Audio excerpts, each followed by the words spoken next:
ನಮಸ್ಕಾರ. ಇವತ್ತು ಬೆಳಿಗ್ಗೆ ನನ್ನ ಸ್ನೇಹಿತರೊಬ್ಬರು ನವನೀತ್ ಅಂತ ಒಂದು ಮೆಸೇಜ್ ಕಳಿಸಿದ್ರು. ಅದು ಸುದ್ದಿ ಟಿ ವಿಯಲ್ಲಿ ನಾನು ಮಾಡಿದ ಪವರ್ ಸ್ಟಾರ್ ಪುನೀತ್ ರಾಜ್ಕುಮಾರ್ ಅವರ ಸಂದರ್ಶನ. ಈ ಸಂದರ್ಶನ ತುಂಬ ವಿಭಿನ್ನವಾಗಿತ್ತು. ಯಾಕೋ ಬೆಳಗ್ಗೆ ನೆನಪಾಯಿತು ಅನ್ನುವ ಮೆಸೇಜ್ ಅವರು ಬಂದಾಗ ನನಗನ್ನಿಸ್ತು, ಸುದ್ದಿ ಟಿ ವಿಯಲ್ಲಿ ನಾನು ಮಾಡಿರುವ ಹಲವು ಸಂದರ್ಶನಗಳೇನಿವೆ ಅದನ್ನು ಮತ್ತೊಮ್ಮೆ ನಮ್ಮ ನೋಡುಗರಿಗೆ ತಲುಪಿಸಬೇಕು ಅಂತ. ಆಗಲೇ ನಾನು ಅಂದುಕೊಂಡೆ, ಇದು ನನ್ನ ನೆನಪು ಅಂತ. ಈ ನನ್ನ ನೆನಪು ತಮಗೆ ತಲುಪಿಸುವ ಯತ್ನ ಮಾಡ್ತಿದ್ದೀನಿ. ನಾನೇನು ಮಹಾನ್ ಅದ್ಭುತವಾದ ಸಂದರ್ಶಕ ಅಂತ ನಂಬಿಲ್ಲ. ಆದರೆ ಒಂದು ಸಂದರ್ಶನ ಅನ್ನೋದು ಇರುತ್ತಲ್ಲ, ಅದು ಒಬ್ಬರ ಒಳಗಿರುವುದನ್ನು ಹೊರಗೆ ತೆಗೆಯುವ ಕೆಲಸ ಅಂತ ನನ್ನ ನಂಬಿಕೆ. ಅವರ ಭೂತಕಾಲವನ್ನು, ವರ್ತಮಾನವನ್ನು, ಭವಿಷ್ಯವನ್ನು ಜೋಡಿಸುತ್ತಾ ಇಡೀ ಅವರ ವ್ಯಕ್ತಿತ್ವವನ್ನು ಹೊಸ ನೋಟದಿಂದ ನೋಡುವಂಥದ್ದಾಗಬೇಕು ಅಂತ. ಆ ಕಾರಣಕ್ಕಾಗಿ 1 ವರ್ಷದ ಹಿಂದೆ ನಾನು ಮಾಡಿದ ಪುನೀತ್ ರಾಜ್ಕುಮಾರ್ ಅವರ ಸಂದರ್ಶನ ತಮಗಾಗಿ ಇದೆ. ಹಾಗೆಯೇ ಆಗಾಗ ನನ್ನ ಹಳೆಯ ಸಂದರ್ಶನವನ್ನು ತಮಗೆ ತಲುಪಿಸೋ ಯತ್ನ ಕೂಡ ಮಾಡ್ತೀನಿ. ನೋಡಿ, ನಿಮ್ಮ ಅಭಿಪ್ರಾಯ ತಿಳಿಸಿ.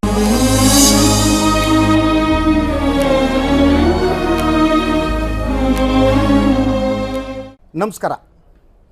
ಇದೊಂದು ವಿಶೇಷ ಸಂದರ್ಭ, ವಿಶೇಷ ಕಾರ್ಯಕ್ರಮ. ಎಸ್, ಇಲ್ಲಿ ಬಂದು ಕುಳಿತಾಗ ನನಗೆ 80ರ ದಶಕ ನೆನಪಾಗತ್ತೆ. ನಾನು ಪತ್ರಿಕೋದ್ಯಮಕ್ಕೆ ಬಂದ ಆ ದಿನಗಳಲ್ಲಿ ಒಬ್ಬರನ್ನು ನೋಡೋದಕ್ಕೆ ಇಷ್ಟಪಟ್ಟಿದ್ದೆ. ಅವರ ಸಂದರ್ಶನ ಮಾಡಬೇಕು ಅಂತ ಆಸೆಪಟ್ಟಿದ್ದೆ. ನಂತರ ಅವರ ಸಂದರ್ಶನ ಮಾಡಿದೆ, ಒಂದು ಬಾರಿ ಅಲ್ಲ, ಹಲವು ಬಾರಿ. ಅವರು ನನ್ನ ಮೇಲೆ ಬೀರಿದ ಪ್ರಭಾವ ಇದೆಯಲ್ಲ, ಅದು ಅಗಣಿತ. ಇವತ್ತು ಕೂಡ ನಾನು ಅವ್ರು ನೆನಪು ಮಾಡ್ತೇನೆ. ಅವ್ರು ಯಾರು ಅಂತ ನಿಮಗೆ ಗೊತ್ತಿರ್ಬೋದು, ಡಾಕ್ಟರ್ ರಾಜ್ಕುಮಾರ್. ಎಸ್, ಅವರ ಜೊತೆ ಹಲವು ಸಂದರ್ಭದಲ್ಲಿ ಆತ್ಮೀಯವಾಗಿ ಮಾತನಾಡಿದ್ದೇನೆ. ನಾನು ಅದರ ಬಗ್ಗೆ ಕೆಲವು ಕಡೆ ಬರೆದಿದ್ದೇನೆ. ಇವತ್ತು ವಿಶೇಷ ಯಾಕೆ ಅಂತಂದರೆ, ನಾನು ಅವರನ್ನು ನೆನಪು ಮಾಡಿಕೊಂಡು ನಮ್ಮ ಅತಿಥಿಗಳನ್ನು ತಮಗೆ ಪರಿಚಯ ಮಾಡಿಕೊಡ್ತೀನಿ. ನನ್ನ ಜೊತೆ ಇದ್ದಾರೆ ಅಭಿಜಾತ ಕಲಾವಿದ ಅಂತ ಹೇಳ್ತೀನಿ ನಾನು. ನೀವೆಲ್ಲ ಪವರ್ ಸ್ಟಾರ್ ಅಂತೀರಿ, ಸೊ ನಾನು ಅಭಿಜಾತ ಕಲಾವಿದ ಅಂತ ಕರೀತೀನಿ.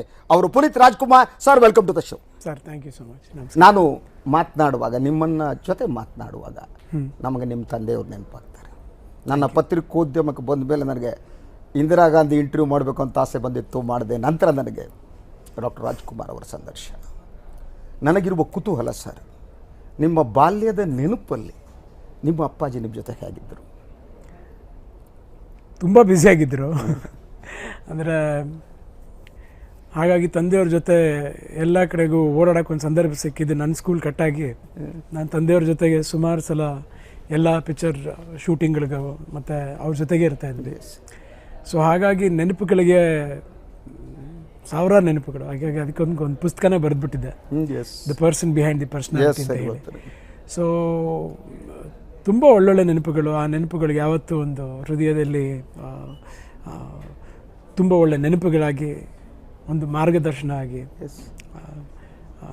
ಯಾವತ್ತಾದರೂ ಸಿಟ್ಟು ಮಾಡ್ಕೊಂಡಿದ್ರ ಅಂಥ ನೆನಪುಗಳಿವೆ? ತುಂಬ ಕಡಿಮೆ. ಅಂದರೆ ಬಹುಶಃ ಚಿಕ್ಕ ವಯಸ್ಸಲ್ಲಿ ಒಂದು 2-3 ವಿಷಯಕ್ಕೆ ಸಿಟ್ಟು ಮಾಡ್ಕೊಂಡಿರ್ಬೋದು. ಆದರೆ ಇತ್ತೀಚಿನ ದಿನಗಳಲ್ಲಿ, ಅಂದರೆ ಅವರ ಕಡೆ ದಿನಗಳಲ್ಲಿ ನಾನು ಅವ್ರ ಜೊತೆ ಟೈಮ್ ಸ್ಪೆಂಡ್ ಮಾಡಿದಾಗ ಯಾವತ್ತೂ ಅವ್ರು ಯಾರ ಮೇಲೂ ಸಿಟ್ಟು ಮಾಡ್ಕೊಂಡಿರಲಿಲ್ಲ. ಚಿಕ್ಕ ಪುಟ್ಟ ಸಿಟ್ಟುಗಳಿತ್ತು. ಅಂದರೆ ಅವ್ರಿಗೆ ಇದನ್ನು ಮಾಡಬೇಡ ಅಂದರೆ ಆಗ್ತಿರ್ಲಿಲ್ಲ. ಅವ್ರಿಗೆ ಹೆಲ್ತ್ ಪ್ರಾಬ್ಲಮ್ ಇತ್ತು, ಅವ್ರಿಗೊಂದು ನೀ ಪ್ರಾಬ್ಲಮ್ ಇತ್ತು. ಹಾಗಾಗಿ ಅವ್ರಿಗೆ ಯೋಗ ಮಾಡಿಬಿಡಿ ಅಂದರೆ ಎಷ್ಟು ಆಗ್ತಿರ್ಲಿಲ್ಲ.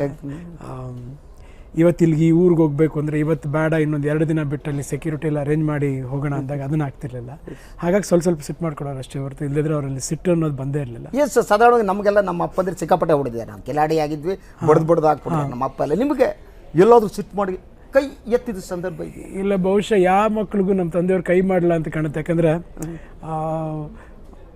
ಅವರು 5 ಡೆಕೇಡ್ಗಳಲ್ಲಿ ಸಿನಿಮಾಲೇ ಇದ್ದಿದ್ದರಿಂದ ಎಲ್ಲ ಸಿನಿಮಾಗಳಲ್ಲೂ ಫೈಟ್ ಮಾಡಿ ಮನೇಲಿ ಯಾರ ಜೊತೆನೂ ಫೈಟ್ ಮಾಡ್ತಿರಲಿಲ್ಲ. ಹಾಗಾಗಿ ಶೂಟಿಂಗ್ ಸಂದರ್ಭದಲ್ಲೂ ಅಷ್ಟೇ, ಆ ಸನ್ನಿವೇಶ ಇರಬೇಕಾದ್ರೆ ಮಾತ್ರ ಕೋಪ ಇರೋದು. ಆ ಸನ್ನಿವೇಶ ಮುಗಿದ ತಕ್ಷಣ ಸಾರಿ ಅಂತ ಓಕೆ ಹಿಡಿದ್ಬಿಡೋರು. ಹಾಗಾಗಿ ಅವ್ರು ಬಹುಶಃ ಸಿನಿಮಾದಲ್ಲಿ ಬಿಟ್ಟು ಬೇರೆ ಎಲ್ಲೂ ಫೈಟ್ ಮಾಡಿಲ್ಲ ಅನ್ಸುತ್ತೆ. ಎಸ್, ಒಂದು ನಮ್ಮೆಲ್ಲರ ಮೇಲೆ ನಮ್ಮ ತಂದೆ ತಾಯಿಗಳ ಪ್ರಭಾವ ಇರುತ್ತೆ. ನಾವು ಅನ್ಸುವಾಗ ಮೊದಲು ತಾಯಿ ಬಂತು. ನಿಮಗೆ ನಿಮ್ಮ ತಾಯಿ ಮತ್ತು ತಂದೆಯ ಪ್ರಭಾವ ಇಡೀ ನಿಮ್ಮ ವ್ಯಕ್ತಿತ್ವ ರೂಪುಗೊಳ್ಳೋದ್ರಲ್ಲಿ ಯಾವ ರೀತಿ ಪ್ರಭಾವ ಉಂಟಾಯಿತು? ತುಂಬ ರೀತಿಯಲ್ಲಿ. ಅಂದರೆ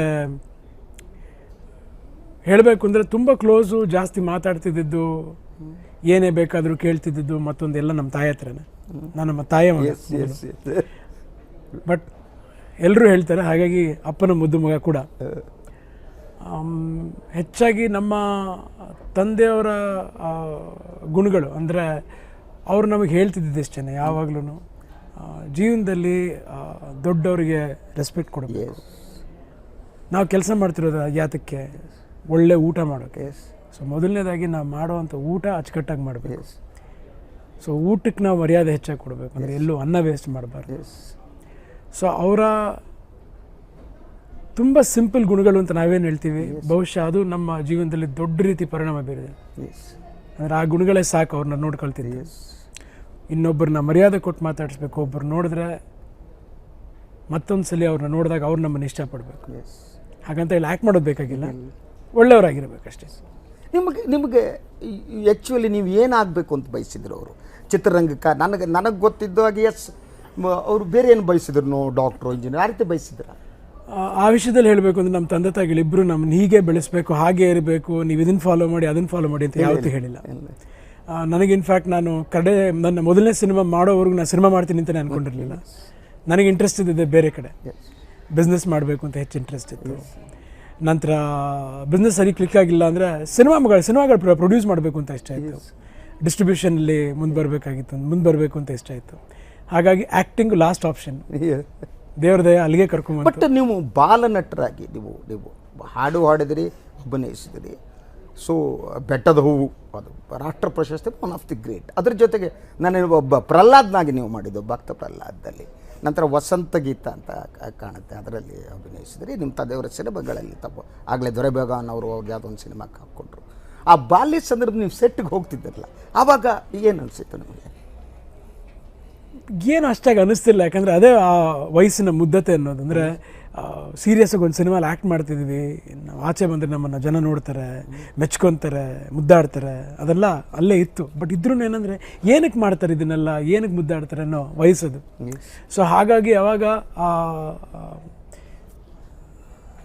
ಎಲ್ಲ ದೊಡ್ಡ ದೊಡ್ಡ ಡೈರೆಕ್ಟರ್ಗಳು ಎಲ್ಲರೂ ದೇವರುಗಳಿದ್ದಂಗೆ, ಯಾಕಂದರೆ ಅವಾಗ ನಮಗೆ ದಾರಿ ತೋರಿಸ್ಕೊಟ್ಟವರು. ಸೊ ಹಾಗಾಗಿ ಅಂತಂಥ ದೊಡ್ಡ ಡೈರೆಕ್ಟರ್ಗಳ ಜೊತೆ ನಾವು ಕೆಲಸ ಮಾಡಿದಾಗ, ಆ ಸಿನಿಮಾಗಳಲ್ಲಿ ಅವಾರ್ಡ್ ಬಂದಾಗ, ಆ ಅವಾರ್ಡಿನ ವ್ಯಾಲ್ಯೂ ಏನು ಅಂತ ದೇವರೇ ಆವಾಗ ಗೊತ್ತಿರಲಿಲ್ಲ. ಬಹುಶಃ ಅದಕ್ಕೆ ನಟನೆ ಅಂತ ಬಂದಾಗ್ಲೂ ಎಲ್ಲೂ ಒಂದು ಕಡೆ ಬಂದು ಡ್ರಾಮಾ ಅನ್ನೋದು ಕಾಣ್ತಿರಲಿಲ್ಲ, ಯಾಕಂದರೆ ನಾವು ಅದು ಏನು ಮಾಡ್ತಿದ್ದೀವಿ ಅಂತಲೂ ಗೊತ್ತಿರಲಿಲ್ಲ ಅಲ್ಲಿ. ಈ ಫಾರ್ ಎಕ್ಸಾಂಪಲ್ 2 ನಕ್ಷತ್ರ ಡಬಲ್ ಆ್ಯಕ್ಟ್ ಅಂತ. ಹೌದು, ಅದು ತುಂಬ ಚಿಕ್ಕ ವಯಸ್ಸು. ಬಹುಶಃ ನನಗೊಂದು 7 ವರ್ಷ ಇರ್ಬೋದು, 7 ವರ್ಷನೋ 6 ವರ್ಷ ಇರ್ಬೋದು ಅವಾಗ, 7 ವರ್ಷ.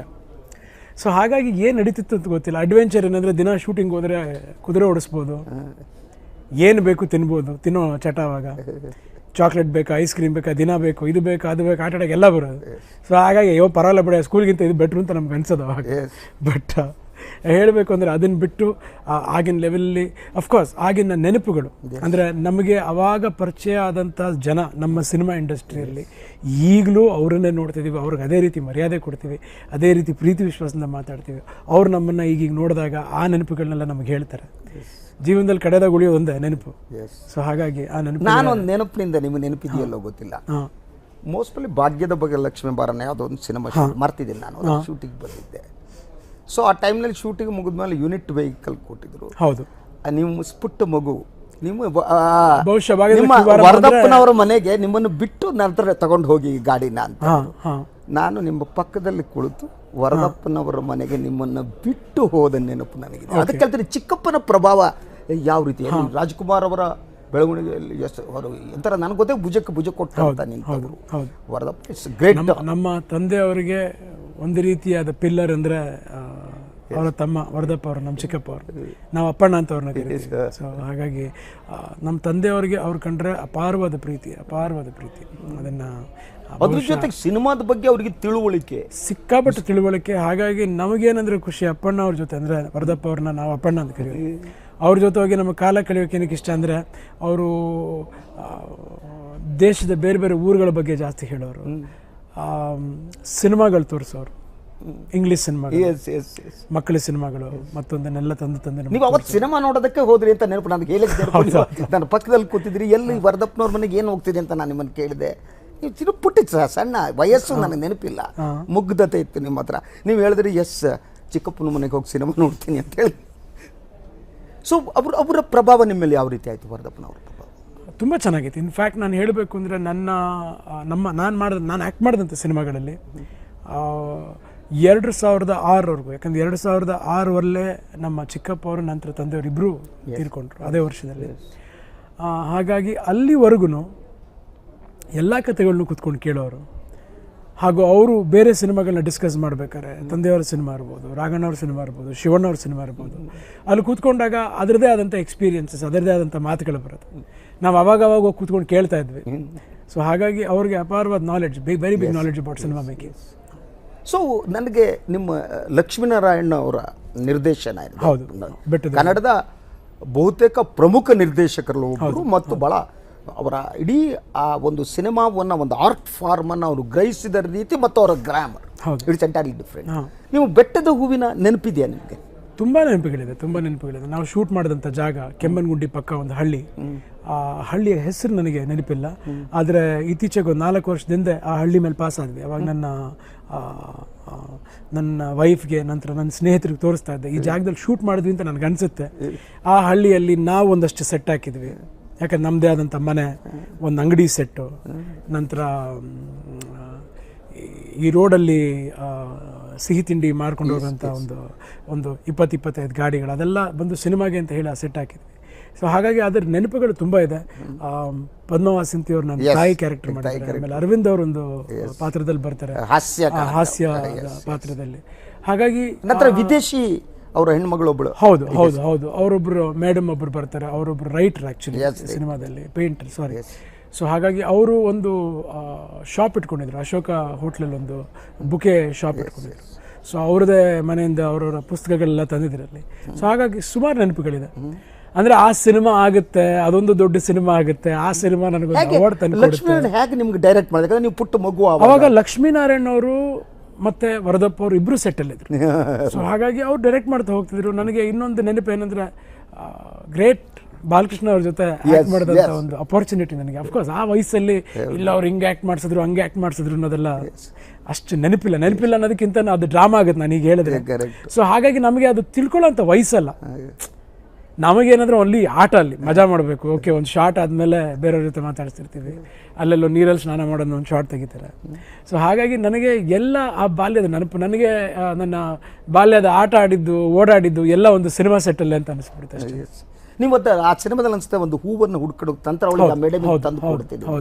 ಆ ಸಂದರ್ಭದಲ್ಲಿ ನಿಮ್ಮ ಬಂದು ನಾನು ಏನು ಬಾಕು ಮಾಡಿದೆ, ನಿಮ್ಮ ಮುಖದಲ್ಲಿದ್ದ ಆ ಭಾವ ನನಗಿನ್ನೂ ನೆನಪಿದೆ. ನನಗೆ ಅಚೀವ್ಡ್ ಅಂತ ಅನ್ನುವ ಹಾಗೂ ಏನೋ ಒಂದು ರೀತಿ ಆ expression, it was so beautiful. ಅಂದರೆ ಆ ಟೈಮ್ಗಳಲ್ಲಿ ಕೆಲವು ಚಿಲ್ಡ್ರನ್ ಫಿಲ್ಮ್ಸ್ ಬರೋದು, ಅಂದರೆ ಆ ಫಿಲ್ಮ್ಸ್ ನೋಡಿ ನಾವು ಈ ಥರ ಸಿನಿಮಾಗಳು ಮಾಡಬೇಕು ಅಂತಲ್ಲ. ಕೆಲವು ಸಿನಿಮಾಗಳಿರೋದು ಅವಾಗ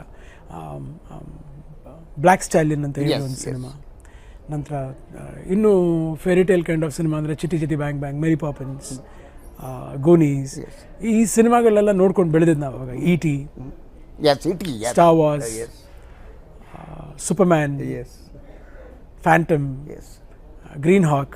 So there are a lot of films like that. So ಆ ಸಿನಿಮಾಗಳೆಲ್ಲ ತುಂಬ ಹುಚ್ಚು ನಮಗೆ.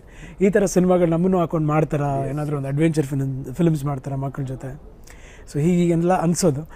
ಬಟ್ ಅದು ಕತೆ ಅವ್ರು ಹೇಳಿದಾಗ ಈ ಥರ ಒಂದು ಸಿನಿಮಾ ಮಾಡ್ತಿದ್ದೀವಿ, ನಿನ್ನ ಹಾಕ್ಕೊಂಡು ಹಿಂಗೆ ಬರ್ಬೋದು, ಹಿಂಗೆ ಹೋಗ್ಬೋದು. ನಮ್ಗೆ ಖುಷಿ ಏನಂದ್ರೆ, ಯಾವುದೋ ಕಾಡಲ್ಲಿ ಇರ್ತೀವಿ, ಹೂವು ಹೊಡ್ಕೊಂಡ್ಬರೋದು. ಶೂಟಿಂಗ್ ಮಾಡಿದ್ರಿ? ಐ ಥಿಂಕ್ ಬಹುಶಃ ಒಂದು 30-32 ದಿನ ಶೂಟ್. ಅವಾಗ ತಾಯಿಯವರು ನಿಮ್ಮ ಜೊತೆ ಬಂದಿಲ್ಲ? ಇಲ್ಲ, ತಾಯಿಯವರು ಬಂದಿಲ್ಲ. ಯಾಕಂದ್ರೆ ತಾಯಿಯವರು ತಂದೆ ಸಿನಿಮಾದಲ್ಲಿ ಬಿಸಿ ಇದ್ರು. ಸೊ ತಂದೆಯವ್ರ ಜೊತೆ ಇದ್ರು. ನಮ್ಮ ಚಿಕ್ಕಪ್ಪ ಅವರು ಇಡೀ ಶೂಟಿಂಗಲ್ಲಿ, ನಮ್ಮ ಚಿಕ್ಕಪ್ಪ ವರದಪ್ಪ ಅವರು, ನಂತರ ನನ್ನ ಕಸಿನ್ ಸಿಸ್ಟರ್ಸ್ ಬೃಂದಾ, ಉಷಾ ಅಂತ ಹೇಳಿ ವರದಪ್ಪ ಅವರ ಮಕ್ಕಳು ಅವರು. ಸೊ ಅವರಿದ್ರಲ್ಲಿ. ಸೊ ನಂತರ ನನಗೆ ಒಂದು ರಾಜ್ಕುಮಾರ್ ರೀತಿ ಪೌರಾಣಿಕ ಪಾತ್ರಗಳನ್ನು ಮಾಡುವ ಇನ್ನೊಬ್ಬ ನಟ ಭಾರತೀಯ ಚಿತ್ರರಂಗದಲ್ಲಿ ಇಲ್ಲ ಅಂತ ನಂಬ್ತೇನೆ. ಭಕ್ತ ಪ್ರಹ್ಲಾದ ಅಂಥ ಒಂದು ಸಿನಿಮಾ ಇನ್ನೊಂದು ಬರುತ್ತೆ ಕೂಡ ಅಂತ ನಾನು ಎಕ್ಸ್ಪೆಕ್ಟ್ ಮಾಡಿಲ್ಲ. ನೀವು ಪ್ರಹ್ಲಾದನ ಪಾತ್ರವನ್ನು ಮಾಡಿದ್ರೆ ಅಲ್ಲಿ. ಸೊ ಆ ಮೂಮೆಂಟಿಗೆ ಯು ಸಿ ದಟ್ ತಂದೆ ಮಗನ ನಡುವೆ ಏನು ಸಂಬಂಧದ್ದು, ತಂದೆನ ಮಗುವನ್ನು ತಗೊಂಡು ಹೋಗ್ಬಿಟ್ಟು ಆನೆ ಕೆಳಗೆ ತುಳಿಸು ಅಂತಾನೆ, ಎತ್ತಾಕು ಅಂತಾನೆ. ಸೊ ನಿಜವಾಗಿ ನೀವು ತಂದೆ ಮಕ್ಕಳು. ಆ ಮೂಮೆಂಟು ಗ್ರೇಟ್ ಆ್ಯಕ್ಟರ್ ರಾಜ್ಕುಮಾರ್ ಹಿರಣ್ಯಕಶಿಪನ ಪಾತ್ರದಲ್ಲಿ ಅಭಿನಯಿಸಿದ ರೀತಿ, ಆ ನಗು, ಆ ಗದೆ ಹಿಡಿದ ರೀತಿ, ಯು ಸಿ ಆ ಮೂಮೆಂಟಿಗೆ ಆ್ಯಕ್ಚುಲಿ ಆ ಸಿನಿಮಾದ ಏನು ಎಕ್ಸ್ಪೀರಿಯನ್ಸ್ ನೀವು ನೆನಪು? ನನಗೆ I have no idea sir. ಅಂತ ತುಂಬ ಚಿಕ್ಕ ವಯಸ್ಸವಾಗ ನನಗೆ ಏನೂ ಅಷ್ಟಾಗಿ ನೆನಪಿಲ್ಲ. ತುಂಬ ಕಮ್ಮಿ ನೆನಪಿರೋದೇನೆಂದರೆ, ನಮ್ಮ ತಂದೆ ಎಲ್ಲಿ ಹರಿ ಅಂತ ಕೇಳ್ತಾರಲ್ಲ, Yes, yes. ಒಂದೊಂದು ಕಂಬನೂ ತೋರಿಸಿ ಕೇಳ್ತಾರೆ. ಸೊ ಹಾಗಾಗಿ ಒಂದು ಕಂಬ ತೋರಿಸಿದ ನೆನಪಿದೆ. ನಮ್ಮ ತಂದೆ ಕಿರಿಸಿದಾಗ ನೀವು ಕಿರಿಸಬೇಡಿ ಅಂತ ಹೇಳಿದ ನೆನಪಿದೆ. ಅಷ್ಟೇ ಬಿಟ್ಟು ನಂತರ ನನ್ನ ಮೇಲೊಂದು ಹಾವುಗಳಾಗ್ತಾರೆ. ಎಸ್ ಆವಾಗ ನಾನು ಹಾಕಲ್ಲ, ಕೃಷ್ಣ ಅವ್ರು ಹಾಕಿ ತೋರಿಸಿದ್ರೆ ಮಾಡ್ತೀನಿ ಅಂತ ಹೇಳಿದ್ದೆ. ಅದೊಂದು 2 ನೆನಪು ಬಿಟ್ಟರೆ ನನಗೆ ಭಕ್ತ ಪ್ರಹ್ಲಾದ ಸಿನಿಮಾದ ಅಷ್ಟು ನೆನಪಿಲ್ಲ. ಬಟ್ ಈಗ ನಿಮ್ಗೆ ಅನ್ಸೋ ಒಂದು ಪೌರಾಣಿಕ ಪಾತ್ರ ಮಾಡಬೇಕು ಅನ್ಸುತ್ತಾ? ಯಾಕೆಂದರೆ ಎಸ್, ರಾಜ್ಕುಮಾರ್ ಭಾರತೀಯ ಚಿತ್ರರಂಗದಲ್ಲಿ ಅವರಂಥ ಇನ್ನೊಬ್ಬ ಪೌರಾಣಿಕ ಪಾತ್ರ ನನಗೆ ಈಗ ನಾನು ಯಾವುದೋ ಇತ್ತೀಚೆಗೆ ಬಂದು ಕೆಲವು ಐತಿಹಾಸಿಕ ಪೌರಾಣಿಕ ನಾಟಕ ಸಿನಿಮಾಗಳು ನೋಡಿದಾಗ ಅದು ಬಂದು ನಾನು ಹೆಸರು ಹೇಳಲ್ಲ, ನಾವು ಗೊತ್ತಿಲ್ಲದೀಗ ರಾಜ್ಕುಮಾರ್ ಜೊತೆ ಕಂಪೇರ್ ಮಾಡಿಬಿಟ್ಟು ಥೂ ಅಂದ್ಬಿಡ್ತೀವಿ. ಹೌದು. ಸೊ ವರ್ಸಟೈಲ್ ಆ್ಯಕ್ಟರ್ ಮತ್ತು ಅವರ ರೇಂಜು, ಆ ಒಂದು ಡೈಲಾಗ್ ಪ್ರೆಸೆಂಟೇಷನ್, ರಾಜ್ಕುಮಾರ್ ರೀತಿ ಡೈಲಾಗ್ ಪ್ರೆಸೆಂಟೇಷನ್ ಮಾಡಿದವ್ರು ಇನ್ನೊಬ್ಬರಿಲ್ಲ. ಸೊ ನಿಮಗೆ ಈ ಹಿನ್ನೆಲೆಯಲ್ಲಿ ನಾನು ಒಂದು ಐತಿಹಾಸಿಕ ಅಥವಾ ಪೌರಾಣಿಕ ಪಾತ್ರ ಮಾಡಬೇಕು ಅನ್ನೋ ಆಸೆ ನಿಮ್ಮ ಒಳಗಡೆ ಇದೆಯಾ? ನೀವು ಇಷ್ಟು ಹೇಳಿದ್ದ ನಮ್ಮ ತಂದೆ ಮೇಲೆ ಮಾತಾಡಿದಂಥ ದೊಡ್ಡ ದೊಡ್ಡ ಮಾತುಗಳಲ್ಲಿ ಅಟ್ಲೀಸ್ಟ್ ನಾನೊಂದು 10% ಆದರೂ ಅಚೀವ್ ಮಾಡಬೇಕು ಅಂದರೆ ಅದಕ್ಕೆ ಪ್ರಿಪೇರ್ ಆಗಬೇಕು ಒಂದು. ಇನ್ನೊಂದು, ಆಗಿನ ಒಂದು ಜನರೇಷನ್ಗೂ ಈಗಿನ ಒಂದು ಜನರೇಷನ್ಗೂ ನಾವು ಹೇಳೋವಂಥ ಕಥೆನ ನಾವು ಹೇಗೆ ಅರ್ಥ ಮಾಡಿಸ್ಬೇಕು ಅನ್ನೋದು ತುಂಬ ಮುಖ್ಯ ಇದೆ. ಅಂದರೆ ರಾಮಾಯಣ ಅನ್ನೋದು, ಮಹಾಭಾರತ ಅನ್ನೋದು ಎಲ್ಲರಿಗೂ ಒಂದು ಎಳೆಯಲ್ಲಿ ಗೊತ್ತಿರುವಂಥ ಒಂದು ಕತೆ, ಇನ್ನು ಸಾಕಷ್ಟು ಜನರಿಗೆ ಇಡೀ ಕತೆ ಗೊತ್ತಿರುವಂಥ ಒಂದು ರೀತಿ ಇರುತ್ತೆ. ಹಾಗಾಗಿ ನಮ್ಮಲ್ಲಿ ಸಾಕಷ್ಟು ಹಿಸ್ಟ್ರಿಗಳಿದೆ. ಎಲ್ಲ ಊರು ತಗೊಂಡ್ರೆ ಎಲ್ಲ ಊರಲ್ಲಿರುವಂಥ ರಾಜರ ಬಗ್ಗೆ ನನ್ನೊಂದು ಹಿಸ್ಟ್ರಿ ಇದೆ. ಈಗ ಅದನ್ನು ವಿವರಿಸಿ ಅಭಿಮಾನಿಗಳಿಗೆ, ಜನರಿಗೆ ಆ ಸಿನಿಮಾನ ಒಪ್ಪಿಸ್ಬೇಕಾದ್ರೆ ಈಗಿನ ಟೆಕ್ನಿಕ್ಯಾಲಿಟೀಸೇ ಬೇರೆ ಇದೆ. ಅದಷ್ಟನ್ನು ಬಂದು ನಾವು ಮಾಡುವಂಥ ಪ್ರಿಪ್ರೇಷನ್ ಕರೆಕ್ಟಾಗಿ ಬಂದು ಒಂದು ಒಳ್ಳೆ ಪ್ರಾಜೆಕ್ಟ್ ಬಂದರೆ ಖಂಡಿತವಾಗ್ಲೂ ಮಾಡ್ತೀನಿ, ಇಲ್ಲದೇ ನಾನು ಮಾಡಲ್ಲ. ಯಾಕಂದರೆ ಈಗ ಬಾಹುಬಲಿ ಕ್ರಿಯೇಟೆಡ್. ಹೌದು, ಯಾಕಂದರೆ ನನಗೆ ವೈಯಕ್ತಿಕವಾಗಿ ಬಾಹುಬಲಿ ಅನ್ನೋ ಸಿನಿಮಾ ತುಂಬ ಇಷ್ಟ ಆಯಿತು. ಯಾಕಂದರೆ ಇಲ್ಲ ಅಂದರೆ ತಪ್ಪಾಗುತ್ತೆ, ನಾವೆಲ್ಲ ತುಂಬ ನೋಡಿ ಇಷ್ಟಪಟ್ಟಿರೋಂಥ ಸಿನಿಮಾ. ಸೊ ಹಾಗಾಗಿ ಅಂದರೆ ಏನೋ ಮಾಡಿ ತೋರಿಸಿದ್ರೆ, ಏನೋ ಒಂದು ಹೊಸದಾಗಿ ಮಾಡಿ ತೋರಿಸಿದ್ರೆ ಅನ್ನೋದಲ್ಲ. ಈಗ ಯಾವ್ದಾದ್ರು ಒಂದು ಕತೆ ಮಾಡಬೇಕು ಅಂದರೆ ಆ ಥರವಾದ ಒಂದು ಪ್ರೆಸೆಂಟೇಷನಲ್ಲಿ ನಾವು ಮಾತಾಡೋ ಮಾತುಗಳು ಅಚ್ಚುಕಟ್ಟಾಗಿ ಜನಕ್ಕೆ ಅರ್ಥ ಆಗಬೇಕು, ಅದನ್ನು ಅವ್ರು ಇಷ್ಟಪಡಬೇಕು. ಆ ಕೆಲವು ಸಂದರ್ಭದಲ್ಲಿ ಈಗ ಹಲವಾರು ನಟರು ಅಂದರೆ ವಿಷ್ಣುವರ್ಧನ್ ಅವರು ಇರ್ಬೋದು, ಅವರು 2-3 ಕಡೆ ಮಾತಾಡಿದ್ದಾರೆ. ನನಗೆ ಭಕ್ತ ಕನಕದಾಸ್ ಅಂದರೆ ತಂದೆಯವ್ರ ನೆನಪಾಗುತ್ತೆ, ವೆಂಕಟೇಶ್ವರ ಅಂದರೆ ತಂದೆಯವ್ರ ನೆನಪು, ರಾಘವೇಂದ್ರ ಸ್ವಾಮಿ ಅಂದರೆ ಅಪ್ಪಾಜಿಯವ್ರ ನೆನಪಾಗ್ತಾರೆ. ಹಾಗಾಗಿ ಈಗ ಅದನ್ನೆಲ್ಲ ಮಾಡೋಕೆ ಹೋದಾಗ ಏನಾಗುತ್ತೆ, ನಾವು ನೆನಪಾಗಬೇಕು ಅಂತಲ್ಲ, ಸ್ವಲ್ಪ ಆದರೂ ಸ್ವಲ್ಪ ನೆನಪಾಗಬೇಕಾದ್ರೆ ಅದರ ಪ್ರಿಪ್ರೇಷನ್ ಅಂದರೆ ಹೀಗಾಗುತ್ತೆ ಸರ್. ಅದು ಒಂದು ಈಗ ನೀವಂದ್ರೆ ನೀವೀಗ ಆದರೆ ಹೇಳಬೇಕು ಅಂದರೆ ಸಾಕಷ್ಟು ಸಿನಿಮಾಗಳ ಮೂಲಕ ಕನ್ನಡದಲ್ಲೂ ಕೂಡ ಆ ಪ್ರಯತ್ನ ಪಡ್ತಾ ಇದ್ದಾರೆ, ಒಳ್ಳೇದಾಗಲಿ. ಯಾಕಂದರೆ ಆ ಹಿಸ್ಟ್ರಿನ ಮತ್ತೆ ಮಾಡೋದಿರಲಿ, ಅದನ್ನು ನಟಿಸೋದಿದ್ದಿರಿ ತುಂಬ ಕಷ್ಟ ಇದೆ. ಸೊ ಹಾಗಾಗಿ ವೈಯಕ್ತಿಕವಾಗಿ ನನಗೆ ಆ ಥರ ಒಂದು ಪಾತ್ರ ಬರಬೇಕಾದ್ರೆ ಅದಕ್ಕೆ ನಾನು ಫಸ್ಟ್ ಪ್ರಿಪೇರ್ ಆಗಿ. ಯಾಕೆಂದರೆ ಒಂದು 2 ಕಾರಣಗಳಿವೆ ಸರ್. ಒಂದು, ಈಗ ನೀವು ರಾಮನೋ ಕೃಷ್ಣನೋ ಅಂದರೆ ಕನ್ನಡದ ಮಟ್ಟಿಗೆ ರಾಜ್ಕುಮಾರ್ ನೆನಪಾಗ, ತೆಲುಗಿನವರಿಗೆ NTR ಆಗ್ಬೋದು ಅಲ್ವಾ. ನಾವು ಬೆರಿತೀವಿ ರೂಪ್ಸ್ಗಳು. ಈ ಕೃಷ್ಣದೇವರಾಯ ಅನ್ನಿ, ನೀವು ಕೃಷ್ಣದೇವರಾಯ, ರಾಜ್ಕುಮಾರ್ ಇನ್ಯಾರು ಅಲ್ಲ. ಆ ಪಾತ್ರಗಳ ಮರುಸೃಷ್ಟಿ ಮಾಡುವ ಚಾಲೆಂಜಸ್ ಏನಿದೆ ಅದು ಸಾಮಾನ್ಯ ಅದ್ದಲ್ಲ ಅಂತ.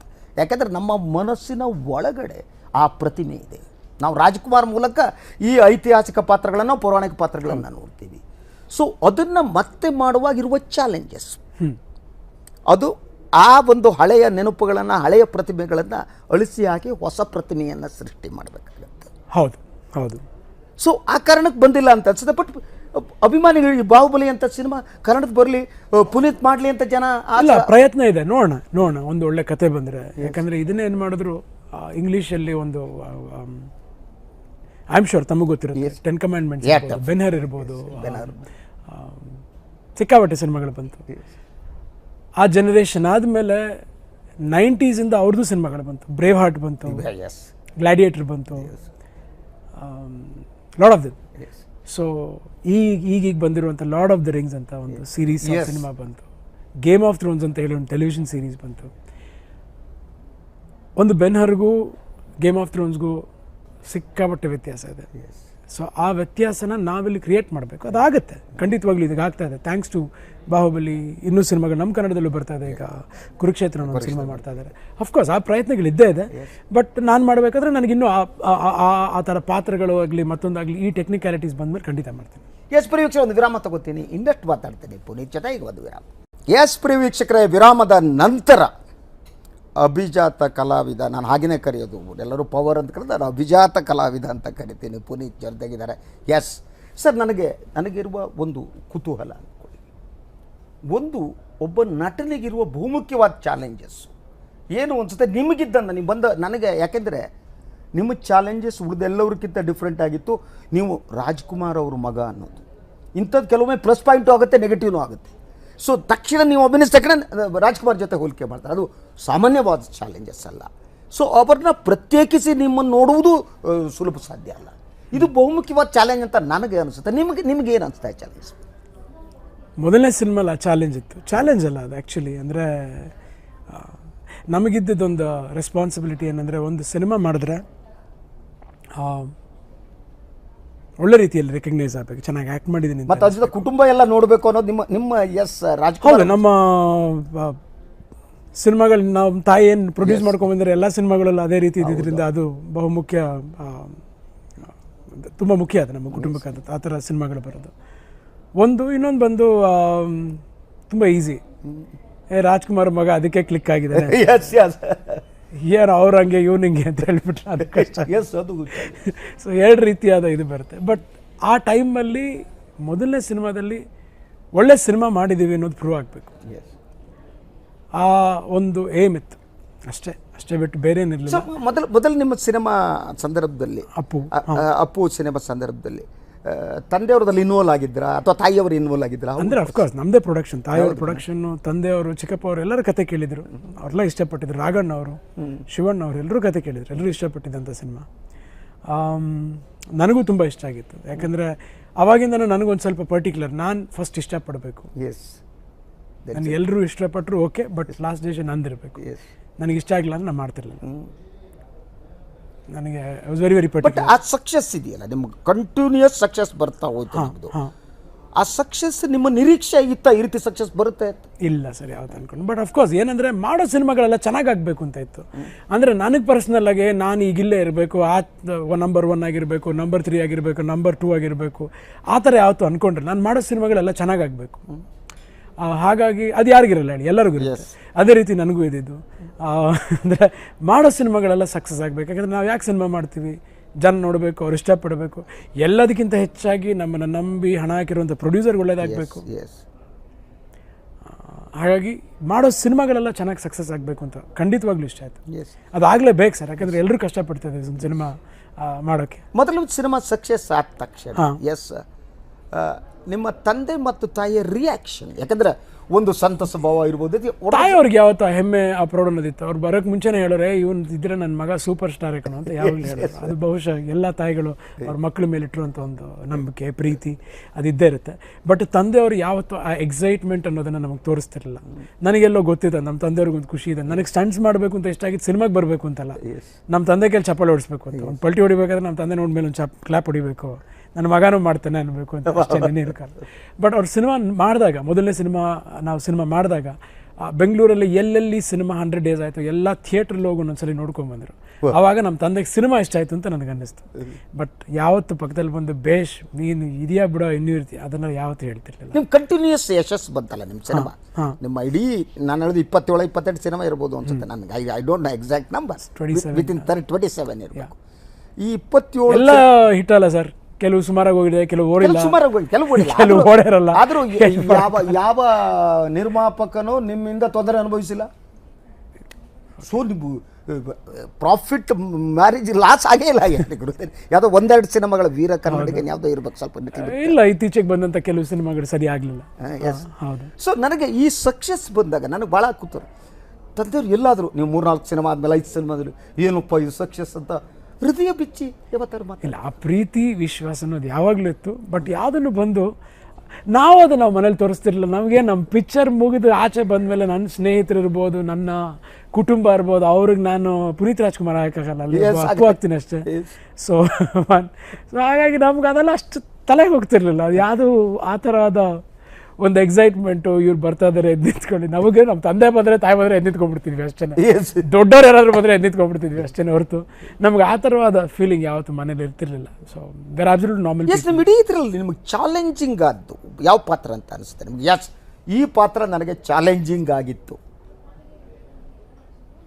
ಯಾವುದು ಅಂತರ ಹಂಗೆ ಯಾವುದು ಚಾಲೆಂಜಿಂಗ್ ಆಗಿ? ಇಲ್ಲ, ಚಾಲೆಂಜಿಂಗ್ ಅಂತಲ್ಲ, ಪ್ರತಿಯೊಂದು ದಿನವೂ ಒಂದು ಚಾಲೆಂಜಿಂಗ್. ಅಂದರೆ ಸಿನಿಮಾ ಕ್ಯಾರೆಕ್ಟರ್ಗೋಸ್ಕರ ನಾವು ಬೇರೆ ಯಾರೋ ಆಗಿರ್ತೀವಿ. ಎಸ್ ಸೊ ಹಾಗಾಗಿ ಅದೊಂದು ಚಾಲೆಂಜೇ ನಮಗೆ. ನಾವಾಗ ಒಂದು ಪಾತ್ರದಲ್ಲಿ ಇರೋಕ್ಕೆ ಚಾನ್ಸೇ ಇಲ್ಲ. ಯಾಕಂದರೆ ನಿಜ ಜೀವನದಲ್ಲಿ ನಾವು ಯಾರನ್ನೂ ಹೋಗಿ ಫೈಟ್ ಮಾಡಲ್ಲ. ನಿಜ ಜೀವನದಲ್ಲಿ ಹೋಗಿ ಯಾರೋ ಒಬ್ಬ ಹುಡುಗಿ ಪಾಪ ಆ ಸಿನಿಮಾಗೆ ಆ್ಯಕ್ಟ್ ಮಾಡೋಕೆ ಬಂದಿರ್ತಾಳೆ, ಅವ್ಳ ಜೊತೆ ಡ್ಯಾನ್ಸ್ ಮಾಡಲ್ಲ. ಸೊ ಹಾಗಾಗಿ ದಿನನಿತ್ಯ ನಾವು ಮಾಡೋವಂಥ ಕ್ಯಾರೆಕ್ಟರ್ಗಳಲ್ಲಿ ಫೇಸ್ ಮಾಡಬೇಕಾದ್ರೆ ಅದೊಂದು ಚಾಲೆಂಜೇ. ಎಸ್, ನೀವು ಇಡೀ ನಿಮ್ಮ ಸಿನಿಮಾಗಳು ನನಗನ್ಸುವಾಗಿ ತಾವು ಬಳ್ಳಾರಿ ಗಣಿಗಾರಿಕೆ ಮಾಡಿದ್ರು ತುಂಬ. ಪೃಥ್ವಿ ಅಂತ ಹೇಳಿ ಪೃಥ್ವಿ ಸಿನಿಮಾ ಮುಂದರೆ ಜನಪರವಾದ ಒಂದು ಸಿನಿಮಾ. ನಿಮಗೆ ಉಳಿದೆಲ್ಲ ಸಿನಿಮಾ ನಿಮ್ಮ ಫ್ಯಾನ್ಗಳಿಗೆ ಹೇಗಿತ್ತು, ಇದು ಭಾಳ ಡಿಫ್ರೆಂಟ್ ಆಗಿ. ಆ ಸಿನಿಮಾ ಸಬ್ಜೆಕ್ಟ್ ಆಯ್ಕೆ ಮಾಡ್ಬೇಕು, ಯಾಕಂದ್ರೆ ಲಿಟಲ್ ಬಿಟ್ ಪಾಲಿಟಿಕ್ಸ್ ಇನ್ವಾಲ್ವ್ ಆಗಿತ್ತು ಅದರಲ್ಲಿ. ಅಂದ್ರೆ ಅದರ ಸಿಚುವೇಶನ್ ಏನಿತ್ತು ಅದು ನಾವು ಕೇರ್ ಮಾಡೋಕೆ ಹೋಗಲ್ಲ ಟೈಮಲ್ಲಿ. ಅಫ್ಕೋರ್ಸ್ ಅದು ಇಟ್ ವಾಸ್ ನಾಟ್ ಇಂಪಾರ್ಟೆಂಟ್. ಯಾಕಂದರೆ ನಮಗೆ ಮುಖ್ಯವಾಗಿದ್ದು script style and director Jacob Varghese, if I not it is Jacob. So Jacob ಅವರು ಒಂದು ತೆಲುಗು ಸಿನಿಮಾನ ರೀಮೇಕ್ ಮಾಡಿದ್ರಲ್ಲಿ. Okay, yeah. ಸೊ ಆ ಸಿನಿಮಾನ ಒಂದನ್ನು ಡೈರೆಕ್ಟ್ ಮಾಡಿದ್ರು. ಆ ಸಿನಿಮಾ ನೋಡಿದೆ ನಾನು ಆ್ಯಕ್ಚುಲಿ. ಆ ಸಿನಿಮಾ ಅವ್ರು ಮಾಡಿದಂಥ ರೀತಿ, ಅವರ ಟೆಕ್ನಿಕ್ಯಾಲಿಟೀಸ್ ಎಲ್ಲ ತುಂಬ ಇಷ್ಟ ಆಯಿತು. ಆ ಸಿನಿಮಾದಲ್ಲಿ ಐ ಥಿಂಕ್ ರಘು ಮುಖರ್ಜಿ, ನಮ್ಮ ಕಿಟ್ಟಿ ಮತ್ತು ಕಮಲಿನಿ ಮುಖರ್ಜಿ ಅಂತ ಹೇಳಿ ಬೆಂಗಾಲಿ ಆ್ಯಕ್ಟ್ರೆಸ್ ಕೂಡ ಆ್ಯಕ್ಟ್ ಮಾಡಿ, ಅವ್ರು ತುಂಬ ಚೆನ್ನಾಗಿ ಅದ್ಭುತವಾಗಿ ಆ್ಯಕ್ಟ್ ಮಾಡಿದ್ರು ಅದರಲ್ಲಿ. ಸೊ ಹಾಗಾಗಿ ಅವ್ರು ಮಾಡಿದಂಥ ಒಂದು ಟೆಕ್ನಿಕಲ್ ಕ್ವಾಲಿಟೀಸ್ ತುಂಬ ಇಷ್ಟ ಆಯಿತು. ಹಾಗಾಗಿ ಅವ್ರು ಪೃಥ್ವಿ ಕತೆ ಬಂದು ಹೇಳಿದಾಗ, ಇಲ್ಲ ಇವರೊಂದು ಸಪ್ರೇಟ್ ಸ್ಟೈಲಲ್ಲೇ ಮಾಡ್ತಾರೆ, ಒಂದು ಟೆಕ್ನಿಕಲಿ ಒಂದು ಡಿಫ್ರೆಂಟ್ ಸಿನಿಮಾ ಆಗಿರುತ್ತೆ ಅಂತ ಮಾಡಿದ್ದೆ ಅಷ್ಟೇ. ಆ್ಯಂಡ್ ಅದರಲ್ಲಿ ಕೆಲವಾರ ನಿಜವಾದ ವಿಷಯಗಳಿತ್ತು. It's okay if it is help somebody, well and good. ಅಂದ್ರೆ ಆ ಸಿನಿಮಾಕ್ಕೆ ಜನ ರಿಯಾಕ್ಟ್ ಮಾಡಿದ್ದು ಒಂದು ಅಂದರೆ, ನೀವು ಇಡೀ ಒಂದು ಕರ್ನಾಟಕದ ಬಹುಮುಖ್ಯವಾದ ಒಂದು ಸಮಸ್ಯೆಯನ್ನು ಆ ಟೈಮಲ್ಲಿ, ಹೌದು, ಅದರಲ್ಲಿ ಹೇಳಿದಂಥ ಕೆಲವಾರು ಡೈಲಾಗ್ಸ್ಗಳು ಮತ್ತೊಂದೆಲ್ಲ ನಿಜ ಇರ್ಬೋದು. ಸೊ ಹಾಗಾಗಿ ಜನ ಇಷ್ಟಪಟ್ಟರೆ ನಮ್ಗೆ ಅದು ಖುಷಿ ಅಷ್ಟೇ. ಅದಕ್ಕೆ ಏನೋ ಪೊಲಿಟಿಕಲ್ ರಿಯಾಕ್ಷನ್ ಬಂದಿಲ್ಲ? No reaction, nobody react. They reacted. ಕೆಲವರು ನೋಡಿದ್ರು ಸಿನಿಮಾ ತುಂಬ ಇಷ್ಟಪಟ್ಟರು ಅಷ್ಟೇ. ಸೊ ಒಂದು ಸಿನಿಮಾ ಏನಿದೆ, that what I believe, cinema ಅನ್ನೋದು ಡೈರೆಕ್ಟರ್ ಏನಿದೆ, ನಿರ್ದೇಶಕನ ಇದು. ಸೊ ನೀವು ಕನ್ನಡ ಇಡೀ ಚಿತ್ರರಂಗದಲ್ಲಿ ನೋಡಿದರೆ ನೀವು ಒಂದು ಅದ್ಭುತವಾದ ನಿರ್ದೇಶಕರ ಒಂದು ಪರಂಪರೆ ಇದೆ, ಕಮರ್ಷಿಯಲ್ ಸಿನಿಮಾಗಳ ಒಂದು ಪರಂಪರೆ. ಇವೆರಡನ್ನು ಬೆಂಡ್ ಮಾಡೋದು ಹೇಗೆ ಅಂತ. ನಿಮ್ಮದು 100% ಕಮರ್ಷಿಯಲ್ ಸಕ್ಸಸ್ಫುಲ್ ಆದರೂ ಕೂಡ ಅದ್ರ ಒಳಗಡೆ ಈ ರಾಜ್ಕುಮಾರ್ ಫ್ಯಾಮಿಲಿಯ ಸಿನಿಮಾಗಳದ ಒಂದು ಗುಣಧರ್ಮ ಇದೆ. ಈ ಕುಟುಂಬ ನೋಡೋಂಥ ಒಂದು ಮಿತಿಯನ್ನು ಯಾವುದು ಮೇಲೆ ಇದರ ಎರಡು ಬ್ಯಾಲೆನ್ಸ್ ಮಾಡುವ ಪರಿ ಏನಂತ ಅನ್ಸುತ್ತೆ? ಹೌ ಇಲ್ಲ, ಐ ಥಿಂಕ್ ಮೊದಲನೇದಾಗಿ ಆಫ್ ಬೀಟ್ ಸಿನಿಮಾನೋ, ಫುಲ್ ಬೀಟ್ ಸಿನಿಮಾನೋ, ಕಮರ್ಷಿಯಲ್ ಸಿನಿಮಾನೋ, ನನ್ನ ಪ್ರಕಾರಕ್ಕೆ ಅದೊಂದು ಒಳ್ಳೆ ಸಿನಿಮಾ ಆಗಬೇಕು. ಒಳ್ಳೆ ಸಿನಿಮಾ ಆಗಬೇಕಾದ್ರೆ ಜನ ನೋಡೋದನ್ನೇ ಒಳ್ಳೆ ಸಿನಿಮಾ ಆಗೋಕ್ಕಾಗುತ್ತೆ. ಬೇರೆ ಯಾರು ನೋಡಿ ಒಪ್ಕೊಂಡು ಏನೇ ಬರೆದ್ರು ಅದು ಸಿನಿಮಾ ಆಗಲ್ಲ. ಸಿನಿಮಾ ಆಗೋದು ಜನ ನೋಡಿ ಒಪ್ಪಿದ್ಮೇಲೆ. ಸೊ ನಾವು ಮಾಡೋದು ಜನ ನೋಡಲಿ ಸಿನಿಮಾ ಅಂತ. ನಾವೊಂದು 30-40 ಜನ ಕೂತ್ಕೊಂಡು ಸಿನಿಮಾ ನೋಡಿ ಫಸ್ಟ್ ಕ್ಲಾಸ್ ಅನ್ನೋದಲ್ಲ. ಸೊ ನನ್ನ ಪ್ರಕಾರಕ್ಕೆ I believe in good cinema. So good cinema ಯಾವಾಗ ಆಗುತ್ತೆ, ಅವಾರ್ಡು ಬೇಕು, ಅವಾರ್ಡ್ಗೂ ಬೇಕು, ಅವಾರ್ಡ್ ಜೊತೆಗೆ ರಿವಾರ್ಡು ಬೇಕು. That's very important.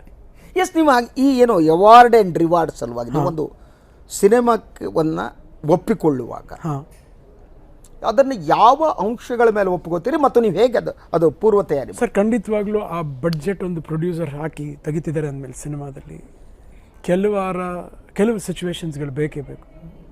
ಜನ ನೋಡಿ ಡ್ಯಾನ್ಸ್ ಮಾಡೋದು ಇಷ್ಟಪಡ್ತಾರೆ ಅಂದರೆ ಒಂದು ಒಳ್ಳೆ ಹಾಡುಗಳು ಬೇಕೇ ಬೇಕು.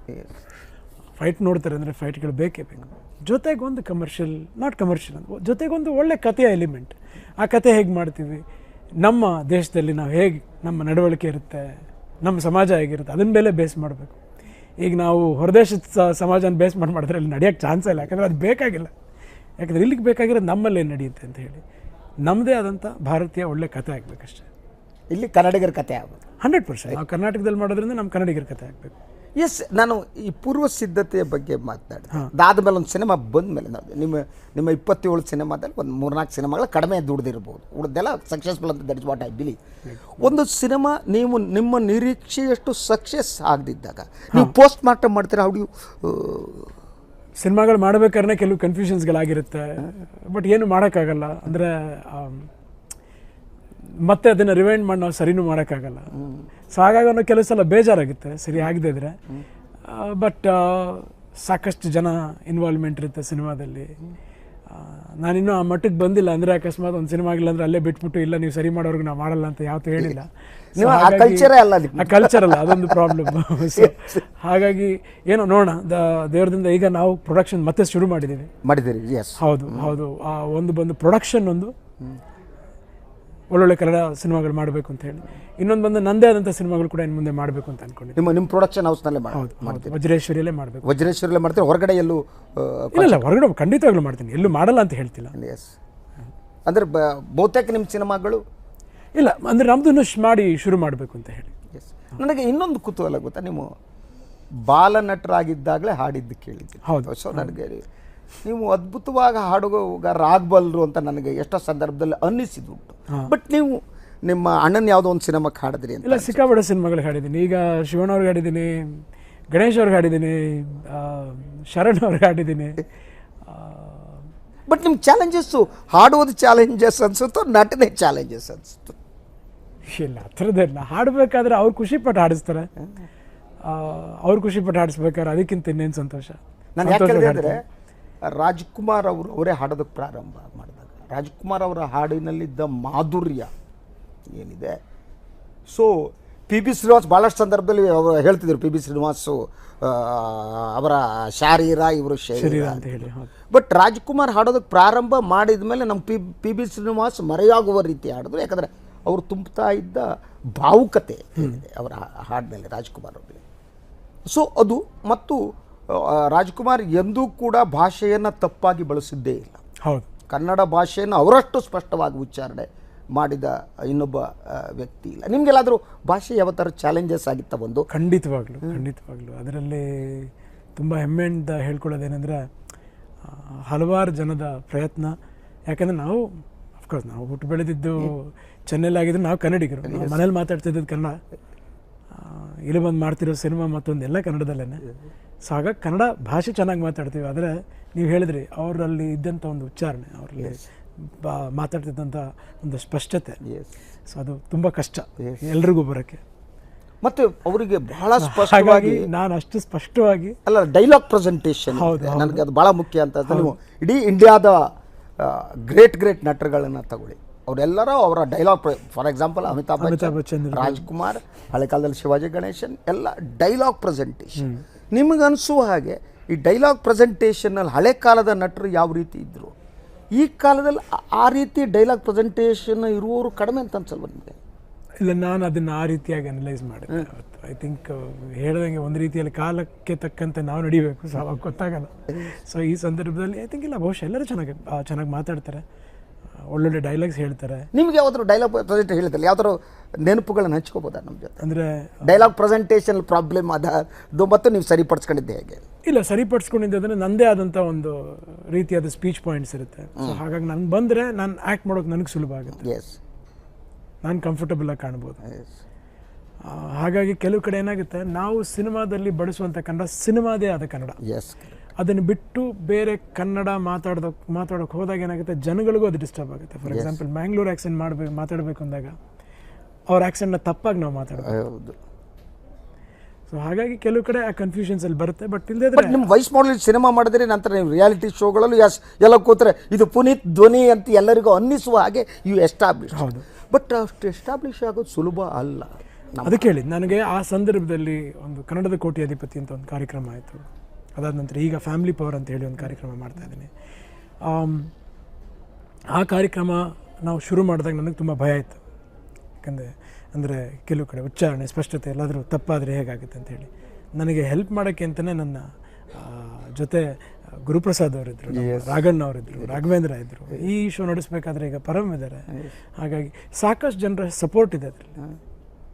ಯಾಕಂದರೆ ಪಟ ಅಂತ ಮಾತಾಡ್ಕೊಂಡು ಹೋದಾಗ ಕೆಲವು ಕಡೆ ತಪ್ಪರ್ಥದಲ್ಲಿ ಮಾತು ಹೇಳಿಬಿಟ್ರೆ, ಹೆಸರುಗಳು, ಊರಿನ ಹೆಸರುಗಳು, ಗಾದೆಗಳು, ಮತ್ತೊಂದು ಅದನ್ನೆಲ್ಲದಕ್ಕೂ ಆದಂಥ ಕೆಲವು ಸುಮಾರು ಟೈಮಲ್ಲಿ, ಆ ಟೈಮಲ್ಲೆಲ್ಲ ಸಾಕಷ್ಟು ಜನ ಹೆಲ್ಪ್ ಮಾಡಿದ್ರು. ನಿಮಗೆ ಸಿನಿಮಾದಿಂದ ಈ ರಿಯಾಲಿಟಿ ಶೋಗೆ ಬರಬೇಕಾದ್ರೂ ಒಂದು ರೀತಿಯ ಭಾಳಷ್ಟು ಜನ ಒಂದು ಸಲ ಹೋಗ್ಬೇಕಾದ್ರೆ ಒಂಥರ ಹೆದರಿಕೆ, ಭಯ ಇಂಥದ್ದಿರುತ್ತೆ. ನಿಮಗೇನಾದ್ರು ಹಂಗಿತ್ತ? ಸಿಕ್ಕಾಪಟ್ಟೆ ಇತ್ತು, ಈಗಲೂ ಇದೆ. ಮೊದಲನೇ ದಿನ ಯಾವ್ದಾರು ಶೋ ನಡೆಸಬೇಕಾದ್ರೆ ಆ ಭಯ ಅನ್ನೋದು ತುಂಬ ಇರುತ್ತೆ. ಒಂದೇ ಭಯ, ತಪ್ಪು ಮಾಡಬಾರ್ದು, ಚೆನ್ನಾಗಿ ಮಾತಾಡಿದಾಗ ಕಾನ್ಫಿಡೆಂಟಾಗಿ ಮಾತಾಡಬೇಕು. ಅವರಷ್ಟು ನಮ್ಮ ಹತ್ರ ಖುಷಿಯಾಗಿ ಮಾತಾಡ್ತಿರ್ತಾರೆ. ಹಾಗಾಗಿ ಪ್ರಿಪ್ರೇಷನ್ ಇಂಪಾರ್ಟೆಂಟ್. ಎಸ್, ಎಸ್ ಪ್ರಿಯ ವೀಕ್ಷಕರೇ, ಇನ್ನೊಂದು ವಿರಾಮ ತಗೊಂಡು ನೀವು ಸ್ವಲ್ಪ ಹೊತ್ತು ಅವ್ರ ಜೊತೆ ಮಾತಾಡ್ತೀರಿ. ಈಗ ಬಂದು ವಿರಾಮ. ಎಸ್ ಪ್ರಿಯ ವೀಕ್ಷಕರೇ, ವಿರಾಮದ ನಂತರ ತಮಗೆಲ್ಲ ಮತ್ತೊಮ್ಮೆ ಸ್ವಾಗತ. ನನ್ನ ಜೊತೆಗಿದ್ದಾರೆ ಪುನೀತ್ ರಾಜ್ಕುಮಾರ್ ಅವರು.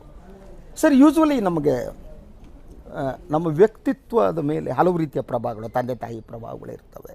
ನಮ್ಮ ಓದು ಪುಸ್ತಕಗಳ ಪ್ರಭಾವ ಇರುತ್ತೆ, ಸಿನಿಮಾಗಳ ಪ್ರಭಾವ ಇರುತ್ತೆ. ಇಡೀ ನಮ್ಮ ವ್ಯಕ್ತಿತ್ವ ಒಂದು 20 ವರ್ಷಕ್ಕೆ ನಿಂತು ನಾವು ಏನು ಅನ್ನೋದು 20 ವರ್ಷಕ್ಕೆ ಪ್ರೂವ್ ಆಗಿಬಿಡುತ್ತೆ. ಅದಾದ ಮೇಲೆ ನಾವು ಅದರ ಮೇಲೆ ಇರ್ತೀವಿ. ನಿಮಗೆ ಅನ್ನಿಸುವಾಗ ಒಂದು ತಂದೆ ತಾಯಿಗಳ ಪ್ರಭಾವ, ಅದು ಬಿಟ್ಟರೆ ಪುಸ್ತಕಗಳು ಇನ್ನು ಯಾವ ರೀತಿಯ ಪ್ರಭಾವ ನಿಮ್ಮ ವ್ಯಕ್ತಿತ್ವ ಮೇಲಾಗಿದೆ? ಒಂದು ಖಂಡಿತವಾಗ್ಲೂ ತಂದೆ ತಾಯಿಯ ಪ್ರಭಾವ, ಅದಾದ ನಂತರ ಖಂಡಿತವಾಗ್ಲೂ ಫ್ಯಾಮ್ಲಿ, ಅದಾದಮೇಲೆ ನಾವು ಓಡಾಡುವಂಥ ನಮ್ಮ ಸ್ನೇಹಿತರು, ನಮ್ಮ ಫ್ಯಾಮ್ಲಿ, ಒಳ್ಳೆ ಮಾತುಗಳು, ಒಳ್ಳೆ ಜನರು ಬರೆದಿರುವಂಥ ಪುಸ್ತಕಗಳು, ಎಲ್ಲದೂ ಓದುವ ಅಭಿರುಚಿ ಇದೆ ನಿಮಗೆ? ತುಂಬ ಇಲ್ಲ, ತಕ್ಕ ಮಟ್ಟಕ್ಕೆ. ನನಗೆ ನಿಮ್ಮ ಅಮ್ಮನ ಬಗ್ಗೆ ಕೇಳಬೇಕು.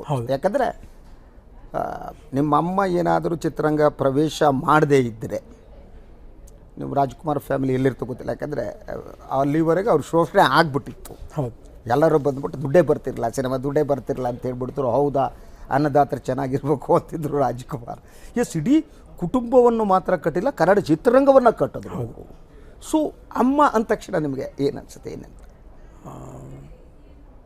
ಎಲ್ಲ ಕಾರ್ಯಕ್ರಮದಲ್ಲಿ, ಎಲ್ಲ ಪ್ರೋಗ್ರಾಮಲ್ಲೂ ಹೇಳ್ತಾ ಇರ್ತೀನಿ, ನಾನು ಗಂಡು ಹೆಣ್ಣು ಯಾರು ಜೀವನ ನಡೆಸ್ಕೊಂಡು ಹೋಗ್ಬೇಕು, ಇವ್ರು ಹೆಚ್ಚು ಅವ್ರು ಹೆಚ್ಚು ಅಂತ ಯಾವತ್ತೂ ಮಾತಾಡಲ್ಲ. ಎಲ್ಲರೂ ಒಂದೇ ಅಂತ ನಾನು ನೋಡಿ, ನಮ್ಮ ತಾಯಿ ನೋಡಿ. ಸೊ ಹಾಗಾಗಿ ನನ್ನ ಜೀವನದಲ್ಲಿ ಇವತ್ತು ಏನಾದರೂ ರೆಸ್ಪಾನ್ಸಿಬಲ್ ಆಗಿರಬೇಕು, ಜೀವನದಲ್ಲಿ ಏನಾದರೂ ಪ್ರೂವ್ ಮಾಡಬೇಕು, ಏನಾದರೂ ಚೆನ್ನಾಗಿ ನಡೆಸಬೇಕು. ನನಗೆ 2 ಹೆಣ್ಮಕ್ಳು, ನನ್ನ 2 ಹೆಣ್ಮಕ್ಳು ಚೆನ್ನಾಗಿ ಓದಿ ಅವ್ರು ತುಂಬ ಚೆನ್ನಾಗಿ ಮುಂದೆ ಬರಬೇಕು ಅಂತ ನನಗೆ ಅನ್ಸೋದೆ ನಮ್ಮ ತಾಯಿ ನೋಡಿದ್ಮೇಲೆ. ಹಾಗಾಗಿ ನನ್ನ ಚಿಕ್ಕ ವಯಸ್ಸಲ್ಲಿ ನನ್ನ ತಾಯಿಯ ನೆನಪೇನೆಂದರೆ, ಒಂದು ಕೈಯಲ್ಲಿ ಒಂದು ಪರ್ಸು, ಇನ್ನೊಂದು ಕೈಯಲ್ಲಿ ನಾನು, ಓಡಾಟ, ಡಿಸ್ಟ್ರಿಬ್ಯೂಷನ್ನು, ಕೆಲಸ, ಬಿಸ್ನೆಸ್.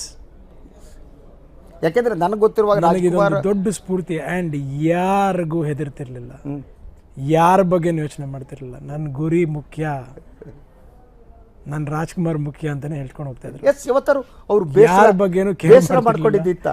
ಯಾವತ್ತಾರು ಬೇಸರ ಮಾಡ್ಕೊಂಡಿದ್ದಿತ್ತ? ಇದ್ದೇ ಇರುತ್ತೆ. ಅವ್ರಿಗೆ ಸ್ವಲ್ಪ ಟೆನ್ಷನ್ ಜಾಸ್ತಿ. ಅದೇ ಕೋಪ, ಬೇಸರ ಎಲ್ಲ ನಮ್ಮ ತಂದೆ ಅದನ್ನ ತಾಯಿ ಹತ್ರನೇ ಇತ್ತು. ಯಾಕಂದ್ರೆ ಏನು ಮಾಡೋಕ್ಕಾಗ್ತಿಲ್ಲ, ಅಷ್ಟು ಕೆಲಸ, ದೊಡ್ಡ ಕುಟುಂಬ, ಸುಮಾರು ಜನ, ಸುಮಾರು ಮಕ್ಕಳು. ಹಾಗಾಗಿ ನನಗೆ ಇರೋವಂಥ ಒಂದು ಮೇನ್ ಇನ್ಸ್ಪಿರೇಷನ್, ಸ್ಫೂರ್ತಿ ಅಂದರೆ ಮೊದಲು ನನ್ನ ತಾಯಿ, ತಂತ್ರ ನನ್ನ ತಂದೆ. ಯಾಕೆಂದರೆ ನನಗೆ ನೆನಪಿರುವಾಗ ಬಂಗಾರದ ಮನುಷ್ಯ ಅಂತ ಸಿನಿಮಾಕ್ಕೆ ರಾಜ್ಕುಮಾರ್ ಸಿಕ್ಕಿದ್ದು 30,000 ಇರಬೇಕು ಅಂತ ನನಗೆ ಅಷ್ಟಾಗಿ ನೆನಪಿಲ್ಲ. ನನಗೆ ಎಸ್, ಅಂದರೆ ರಾಜ್ಕುಮಾರ್ ಅಲ್ಲಿಯವರೆಗೆ ನಿಮ್ಮ ಪ್ರೊಡಕ್ಷನ್ ಹೌಸ್ ಆಗುವವರೆಗೆ ಹೌದು, ರಾಜ್ಕುಮಾರ್ ಸಿನಿಮಾಗೆ ದುಡ್ಡು ಬರುತ್ತೆ ಅನ್ನೋದು ಸ್ವತಃ ರಾಜ್ಕುಮಾರ್ ಕೈ ಗೊತ್ತಿರಲಿಲ್ಲ. ಆವಾಗ ನಿಮ್ಮ ಅಮ್ಮ ಇಲ್ಲ, ಅವ್ರ ಕಡೆ ಟೈಮ್ವರೆಗೂ ನಮ್ಮ ತಂದೆಯವ್ರ ಜೋಬಲ್ಲಿ ₹100 ಅಂತ ಕೇಳೋರು. ಅವ್ರ ಪಾಪ ಅವರು ಅದ್ರ ಬಗ್ಗೆ ಯೋಚನೆನೇ ಹೋಗಲಿಲ್ಲ. ಇಲ್ಲ, ನನಗೊಂದು ನೆನಪಿದೆ. ಒಂದು ದಿವಸ ನಾನು ಮಾತಾಡ್ತಾ ಇದ್ದಾಗ ಹೇಳಿದರು, ನಾನು ನೆನಪು ಹಂಚ್ಕೊತೀನಿ.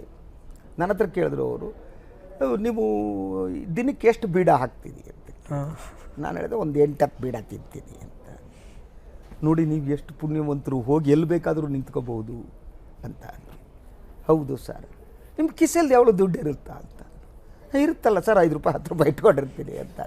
ನೋಡಿ, ನನಗೆ ದುಡ್ಡಿನ ಅವಶ್ಯಕತೆಯೇ ಇಲ್ಲ. ಒಂದು ರೀತಿಯ ಅವ್ರು ಸಂತ. ಅವರು ಸಿ, ಅವರಲ್ಲಿ ಸಂತತ್ವ ಇತ್ತು, ಬದುಕಿನ ಒಳಗಡೆ ಇತ್ತು. ಬಟ್ ಅಂಥವರನ್ನು ಚಿತ್ರರಂಗ ದುರುಪಯೋಗ ಪಡಿಸ್ಕೊಡ್ತು. ಅವ್ರಿಗೆ ಅಟ್ಲೀಸ್ಟ್ ಸಿನಿಮಾ ದುಡ್ಡು ಬರುತ್ತೆ ಅಂತ. ಆವಾಗ ನಿಮ್ಮ ಅಮ್ಮ ಎಂಟ್ರಿ ತೊಗೊಂಡಿದ್ದು. ಅದಕ್ಕೆ ನನಗೆ ನಿಮ್ಮ ಅಮ್ಮನ ಬಗ್ಗೆ ಇರುವ ಗೌರವ ಆ ಕಾರಣಕ್ಕೆ ರಾಜ್ಕುಮಾರ್ ಫ್ಯಾಮಿಲಿಯನ್ನು ಉಳಿಸಿದ್ರು, ರಾಜ್ಕುಮಾರ್ನವ್ರನ್ನ ಉಳಿಸಿದ್ರು. ಸಿ ಕನ್ನಡ ಚಿತ್ರ ರಾಜ್ಕುಮಾರ್ನ ಉಳಿಸಿದವರು ಅವರು.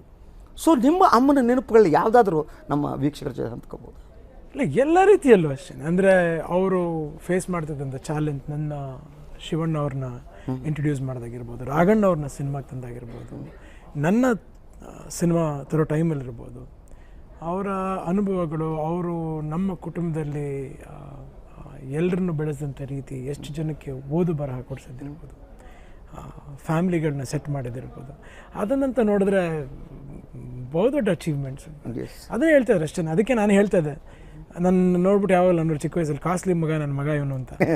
ಸೊ ಹಾಗಾಗಿ ಅದಕ್ಕೆ ನನಗೆ ಯಾವಾಗ ಆ ಟೈಮಲ್ಲಿ ಒಬ್ಬರು ಪ್ರಶ್ನೆ ಕೇಳಿದ್ರು, ಅಲ್ಲ ನೀವು ತುಂಬ ಸಿಂಪಲ್ ಅಂತ. ಇಲ್ಲ, ನಾನು ಸಿಂಪಲ್, ನನ್ನ ಜನರಲಿ ನನ್ನ ಲೈಫಲ್ಲಿ ನಾನು ಇಷ್ಟೇ. ಆದರೆ ಅವ್ರ ಕಂಫರ್ಟ್ ಝೋನ್ಗೂ ನನ್ನ ಕಂಫರ್ಟ್ ಝೋನ್ ಹೇಳ್ಬಿಟ್ಟು ನಮ್ಮ ತಂದೆಯವ್ರು ನಾರ್ಮಲ್ ಆಗಿ ಹೋಗ್ತೀನಿ, ನಾನು ಬಿಸ್ನೆಸ್ ಕ್ಲಾಸಲ್ಲೇ ಹೋಗೋದು. ಯಾಕಂದ್ರೆ ಅವ್ರು ನಮ್ಮನ್ನು ಹಂಗೆ ಬೆಳೆಸ್ಬಿಟ್ರು, ನಾನು ಏನು ಮಾಡೋಕ್ಕಾಗಲ್ಲ. ಸೊ ಇಲ್ಲ, she was a fabulous lady. ಹೇಗೆ ಈಗ ನಿಮ್ಮನ್ನು ನೋಡಿದಾಗ ಯೂಶ್ವಲಿ ತಾಯಿ ಮಗ ಹೀಗಾಗುವಂಥ ಅಮ್ಮ ಬಯಸ್ತಾಳೆ, ಇಷ್ಟಪಡ್ತಾಳೆ. ನಿಮ್ಮಮ್ಮ ನೀವು ಏನಾಗಬೇಕು ಅಂತ ಇಷ್ಟಪಟ್ಟಿದ್ರು, ಏನು ಅಂತಿದ್ರು? ಸಕ್ಸಸ್ ಆಗಬೇಕಷ್ಟೇ ಯಾವುದೆಲ್ಲಾದ್ರೂ. ಬಟ್ ನಮ್ಮ ಅಮ್ಮನೂ ಏನು ಅದನ್ನ ತನ್ನ ತಲೆ ಕೆಡ್ಸ್ಕೊಂಡು ಕೇಳ್ತಿಲ್ಲ, ಏನು ಸಿನಿಮಾಲಿ ಹಿಡಿಬೇಕಾ, ಇದನ್ನೇ ಮಾಡಬೇಕಾ, ಅದನ್ನ ಏನಾಗ್ತೀವಿ ಅಂದರೆ ನನಗೆ ಬಿಸ್ನೆಸ್ ಮಾಡೋಕ್ಕೆ ತುಂಬ ಇಷ್ಟ. ಅವ್ನು ಸಿಕ್ಕಾಬಟ್ಟೆ ಸಪೋರ್ಟ್ ಮಾಡಿದ್ರು, ಯಾಕೋ ಎಲ್ಲೂ ಕ್ಲಿಕ್ ಆಗಲಿಲ್ಲ.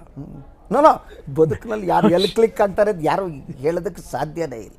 ಬಟ್ ನನಗೆ ನೀವು ನಿಮ್ಮ ಅಮ್ಮನನ್ನು ಕಳೆದುಕೊಂಡ ದಿನ ಕರ್ನಾಟಕದ ಚಿತ್ರರಂಗನೇ ಒಬ್ಬ ಮಹಾತಾಯಿಯನ್ನು ಕಳ್ಕೊಂಡಿತ್ತು. ಆವಾಗ ನಿಮ್ಗೇನು ಸಫರ್ ಆದರೂ ಕಾಣುತ್ತೆ, ಅವ್ರ ಆರೋಗ್ಯ ಕೈ ಕೊಟ್ಟಿತ್ತು. ಇಲ್ಲ ಅಂದರೆ ರಿಯಾಲಿಟಿ ಏನಂದರೆ ನಮಗೆ ಗೊತ್ತಿತ್ತು, ಅಂದರೆ ಅದು ಸಫರ್ ಮಾಡ್ತಾಯಿದ್ರು ಒಂದು 7-8 ಮಂತ್ಸಿಂದ. ಹಾಗಾಗಿ ಅವರ ಕ್ಯಾನ್ಸರನ್ನು ಲಾಸ್ಟ್ ಸ್ಟೇಜಲ್ಲಿದ್ದರು. ತುಂಬ ನೋವು ಅನುಭವಿಸಿದ್ವಿ. ಬಟ್ ಆದಷ್ಟು ಒಳ್ಳೆ ದಿನಗಳು ಅವ್ರ ಜೊತೆ ಕಡಿಯೋಕ್ಕೆ ಟ್ರೈ ಮಾಡಿದ್ವಿ. ಬಟ್ ಎಲ್ಲೋ ಒಂದು ಕಡೆ ಹೇಗಿದ್ರು ಅವರು ಸಂತೋಷವಾಗಿರಬೇಕು ಅನ್ನೋದು ತುಂಬ ಮುಖ್ಯ ಆಗಿತ್ತು ಆ ಸಂದರ್ಭದಲ್ಲಿ. ಸೊ ಅವಾಗ ಆ ಟೈಮ್ನಲ್ಲಿ ಕೊನೆ ದಿನಗಳಲ್ಲಿ ಯೂಶ್ವಲಿ ಏನು ಮಾಡ್ತಾರೆ ಅಂದರೆ ಮಕ್ಕಳನ್ನ ಕರೆದು ಕೆಲವು ಮಾತುಗಳನ್ನು ಹೇಳ್ತಾರೆ. ಆ ರೀತಿ ನಿಮ್ಮನ್ನು ಕರೆದು ಏನು ಮಾಡ್ತಾರೆ? ಅವ್ರು ಯಾವತ್ತೂ ನಮ್ಮ ತಂದೆ ತಾಯಿ ನೀವು ಹಿಂಗಿರ್ಬೇಕು ಹಂಗಿರ್ಬೇಕು ಅಂತ ಕೈ ತೋರಿಸಂತಿಲ್ಲ, ಒಳ್ಳೆ ಮಕ್ಕಳಾಗಿ ಅಷ್ಟೇ. ಸೊ ರಾಜ್ಕುಮಾರ್ ಅವ್ರ ಕೊನೆ ದಿನದಲ್ಲಿ ಸೊ ನಿಮ್ಗೇನು ನೆನಪಿದೆ ಆ ಮೂಮೆಂಟ್? ಏನು ಅದೇ ಹೇಳಿದ್ವಲ್ಲ ಸರ್, ಅದು ಹೆಂಗೆ ಆಯಿತು ಏನಾಯಿತು ಅಂತಲೇ ಗೊತ್ತಾಗಲ್ಲ ನಮ್ಗೆ. ಎಲ್ಲರೂ ಜೊತೆಗಿರೋ, ನಾವೆಲ್ಲ ಒಂದೇ ಮನೇಲಿರ್ತೀವಿ. ಹೌದು. ಸೊ ಆವಾಗ ಅಷ್ಟೇ, ಅದೊಂದು ಲಾಸ್ಟ್ ಮಿನಿಟ್ ಆಫ್ ಟೈಮ್. ಬೆಳಿಗ್ಗೆ ಆಚೆ ಹೋಗ್ಬೇಕಾದ್ರೆ ಬಾಯಿಂದ ತಪ್ಕೊಂಡು ದಿನ ಒಂದು ಮುತ್ಕೊಳ್ಳೋ ಒಂದು ಅಭ್ಯಾಸ ಅವಾಗಿಂದನು.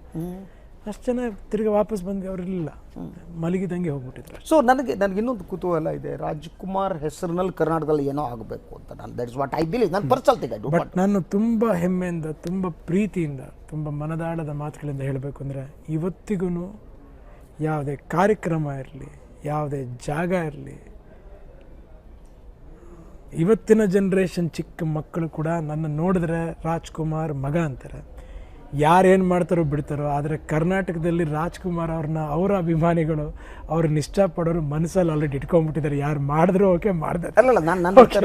It is always there. ಅಂದರೆ ನಾನು ಯಾಕೆ ಹೇಳ್ತೀನಿ ಅಂದರೆ, ಇಷ್ಟು ಪ್ರೌಡಾಗಿ ಯಾವುದೇ ಕಾರ್ಯಕ್ರಮಕ್ಕೆ ಹೋದ್ರೂ ಚಿಕ್ಕ ಹುಡುಗ ಅಣ್ಣವ್ರ ಮಗ ಬಂದ ನೋಡೋ. So that is big enough. ನಾನು ಹೇಳ್ತಾ ಇರೋದು, ಫಾರ್ ಎಕ್ಸಾಂಪಲ್ ನನಗನ್ನಿಸಿದ್ದು ರಾಜ್ಕುಮಾರ್ ಅಂದರೆ ಅವರೊಂದು institution. That is what I believe. ಅವರೊಂದು ಭಾಳ ದೊಡ್ಡ ಸಂಸ್ಥೆ. ಅವರ ನೆನಪಿಗಾಗಿ ಏನಾದರೂ ಆಗಬೇಕಿತ್ತು ಅಂತ ನನಗೆ ಪರ್ಸನಲ್ ಆಗಿ ಅನಿಸ್ತು. ಆದರೆ ಇನ್ನೂ ಸಂತೋಷ. ಬಟ್ ಎಲ್ಲರೂ ತುಂಬ ದೊಡ್ಡ ಮಾತುಗಳ ಕೆಲಸಗಳು ಮಾಡಿದ್ದಾರೆ ಅವ್ರ ಹೆಸರಲ್ಲಿ. ಅವರ ಅಭಿಮಾನಿಗಳೇ ಟ್ರಸ್ಟ್ಗಳು ಮಾಡ್ಕೊಂಡು ಹೋಗಿದ್ದಾರೆ. ಬೆಂಗಳೂರಲ್ಲಿ ಪ್ರತಿ ಒಂದು ಏರಿಯಾದಲ್ಲೂ ಒಂದೊಂದು ಪುತ್ಥಳಿ ಇಟ್ಟಿದ್ದಾರೆ. ಅದನ್ನು ತೊಳೆದು ಹೂವು ಹಾಕಿ ಪೂಜೆ ಮಾಡಿ ಒಂದು ದೇವರ ಥರ ನೋಡ್ಕೊತಾರೆ. ಈ ಪುಣ್ಯ ಬಹುಶಃ ನಮ್ಗೆ ಯಾವತ್ತೂ ಸಿಕ್ಕಿಲ್ಲ. ಅಂದರೆ ಇದು ನೋಡಿದಾಗೆಲ್ಲ ಏನು ಅನಿಸುತ್ತೆ ಅಂದರೆ, ತುಂಬ ಹೆಮ್ಮೆ ಅನಿಸುತ್ತೆ. ಅಂದರೆ ಏನು ಹೇಳಬೇಕು, ಅಭಿಮಾನಿಗಳಿಗೆ ಎಷ್ಟೇ ಮಾತಾಡಿದ್ರು ಕಮ್ಮಿ. ನಾವು ಇದು ಮಾಡ್ತೀವಿ ಅದು ಮಾಡ್ತೀವಿ ಅನ್ನೋದು ಏನು ಮಾಡಿದ್ರು ಕಮ್ಮಿನೇ. ಒಂದೇ ಒಂದು ಕೆಲಸ ಮಾಡೋದಷ್ಟೇ, ಒಳ್ಳೆ ಜನರಾಗಿರೋದು ಬೆಟ್ರ್. ಅದನ್ನು ಬಿಟ್ಟು ಬೇರೆ ಏನು ಮಾಡಲ್ಲ. ನಾನು ಕನ್ನಡಿಗರ ಜವಾಬ್ದಾರಿ, ನಮ್ಮೆಲ್ಲರ ಜವಾಬ್ದಾರಿ. ನಾನು ಈ ರಾಜ್ಕುಮಾರ್ ಅಭಿನಯಿಸಿದ ಪಾತ್ರಗಳ ಕಾಸ್ಟ್ಯೂಮ್ಸ್ ಇರ್ಬೋದು, ಇನ್ನೊಂದೊಂದು ಪ್ರದರ್ಶನ ವಸ್ತು ಇಲ್ಲ, ಅದು ನಾವು ಅನ್ಕೊಂಡಿದ್ವಿ ಆದಷ್ಟು ಬೇಗ ಅದನ್ನು ಯಾವುದನ್ನ ಅಂತ ಒಂದು ನೆನಪಾಗಿಲ್ಲ. ಅದು ಕರೆಕ್ಟ್, ಸಾರಿ, ಇನ್ನು ಯಾವುದಂತ ಪ್ಲಾನ್ ಮಾಡಿಲ್ಲ. ಅದಾಗುತ್ತೆ ಆದಷ್ಟು. ಯಾಕಂದರೆ ನಾನು ರಾಜ್ಕುಮಾರ್ ಸಮಾಧಿ ಎದುರು ಬಂದರೆ ದೇವಾಲಯಕ್ಕೆ ಬಂದಾಗ ಪ್ರತಿದಿನ ಜನ ಇರ್ತಾರೆ. ನೀವು ಯಾವ ಹಿಂಗೆ ನೋಡಿದರೆ ಒಂದಿಷ್ಟು ಜನ ಯಾವುದೋ ಕರ್ನಾಟಕದ ಯಾವುದೋ ಭಾಗದವ್ರು ಬಂದು ಕೂತಿರ್ತಾರೆ. ಸೊ ಒಂದು ವಸ್ತು ಸಂಗ್ರಹಾಲಯ, ಭೇದ ಯಾವುದು ಇಲ್ಲದೆ ಏನೂ ಇಲ್ಲ, ವಸ್ತು ಸಂಗ್ರಹಾಲಯದ ಹಾಗೆ ರಾಜ್ಕುಮಾರ್ ಸಿನಿಮಾಗಳ ಸತತ ಪ್ರದರ್ಶನನೂ, ಅದೇ ರೀತಿ ಅವರ ಕಾಸ್ಟ್ಯೂಮ್ಗಳ ಪ್ರದರ್ಶನ ಒಂದು ವಿಶ್ವವಿದ್ಯಾಲಯದ ಹಾಗೆ ರೂಪುಗೊಳ್ಳಬೇಕು ಅನ್ನೋದು ನನಗೆ ಅನ್ನಿಸ್ಬೋದು. ಎಸ್, ನಿಮಗೇನು ಅನಿಸುತ್ತೆ? ಇಲ್ಲ, ಆಗುತ್ತೆ, ಆದಷ್ಟು ಬೇಗ ಆಗುತ್ತೆ. ಅದೇನು ಪ್ಲ್ಯಾನ್ಗೇನು ಮಾಡಿ ಇಲ್ಲ, ಇನ್ನು ಆದಷ್ಟು ಬೇಗ ಆಗುತ್ತೆ. ಯಾಕಂದರೆ ಯಾವುದು ಮಾಡಿದೆ ನಾನೇನು ಹೇಳೋಕ್ಕಾಗಲ್ಲ ಅದಕ್ಕೆ. ಎಸ್, ನನಗೆ ಇನ್ನೊಂದು ಕುತೂಹಲ ಇದೆ ನಿಮಗೆ. ಒಂದು ಇಡೀ ನಿಮ್ಮ ಚಿತ್ರರಂಗದ ನಾವೆಲ್ಲ ಕನಸು ಕಾಣ್ತಿರ್ತೀವಿ. ಬದುಕು ಅಂದರೆ ಕನಸು, ಬಿಟ್ಟೇನಿಲ್ಲ. ನಿಮಗೆ ಕನಸು ಅನ್ನೋದು ಮೊದಲು ಏನಿತ್ತು, ಈಗೇನಿತ್ತು? ನಂದು ಮೀನ್ ರಾಶಿ, ಅಂದರೆ ಸ್ಪೈಸಿಯನ್ ಅಂತಾರೆ ಇಂಗ್ಲೀಷ್. ಸೊ ಹಾಗಾಗಿ ನಾನು ಒಂದೊಂದು 10 ನಿಮಿಷದಲ್ಲೂ ಏನೇನೋ ಕನಸು ಕಾಡ್ತಿರ್ತೀನಿ. ನನಗೆ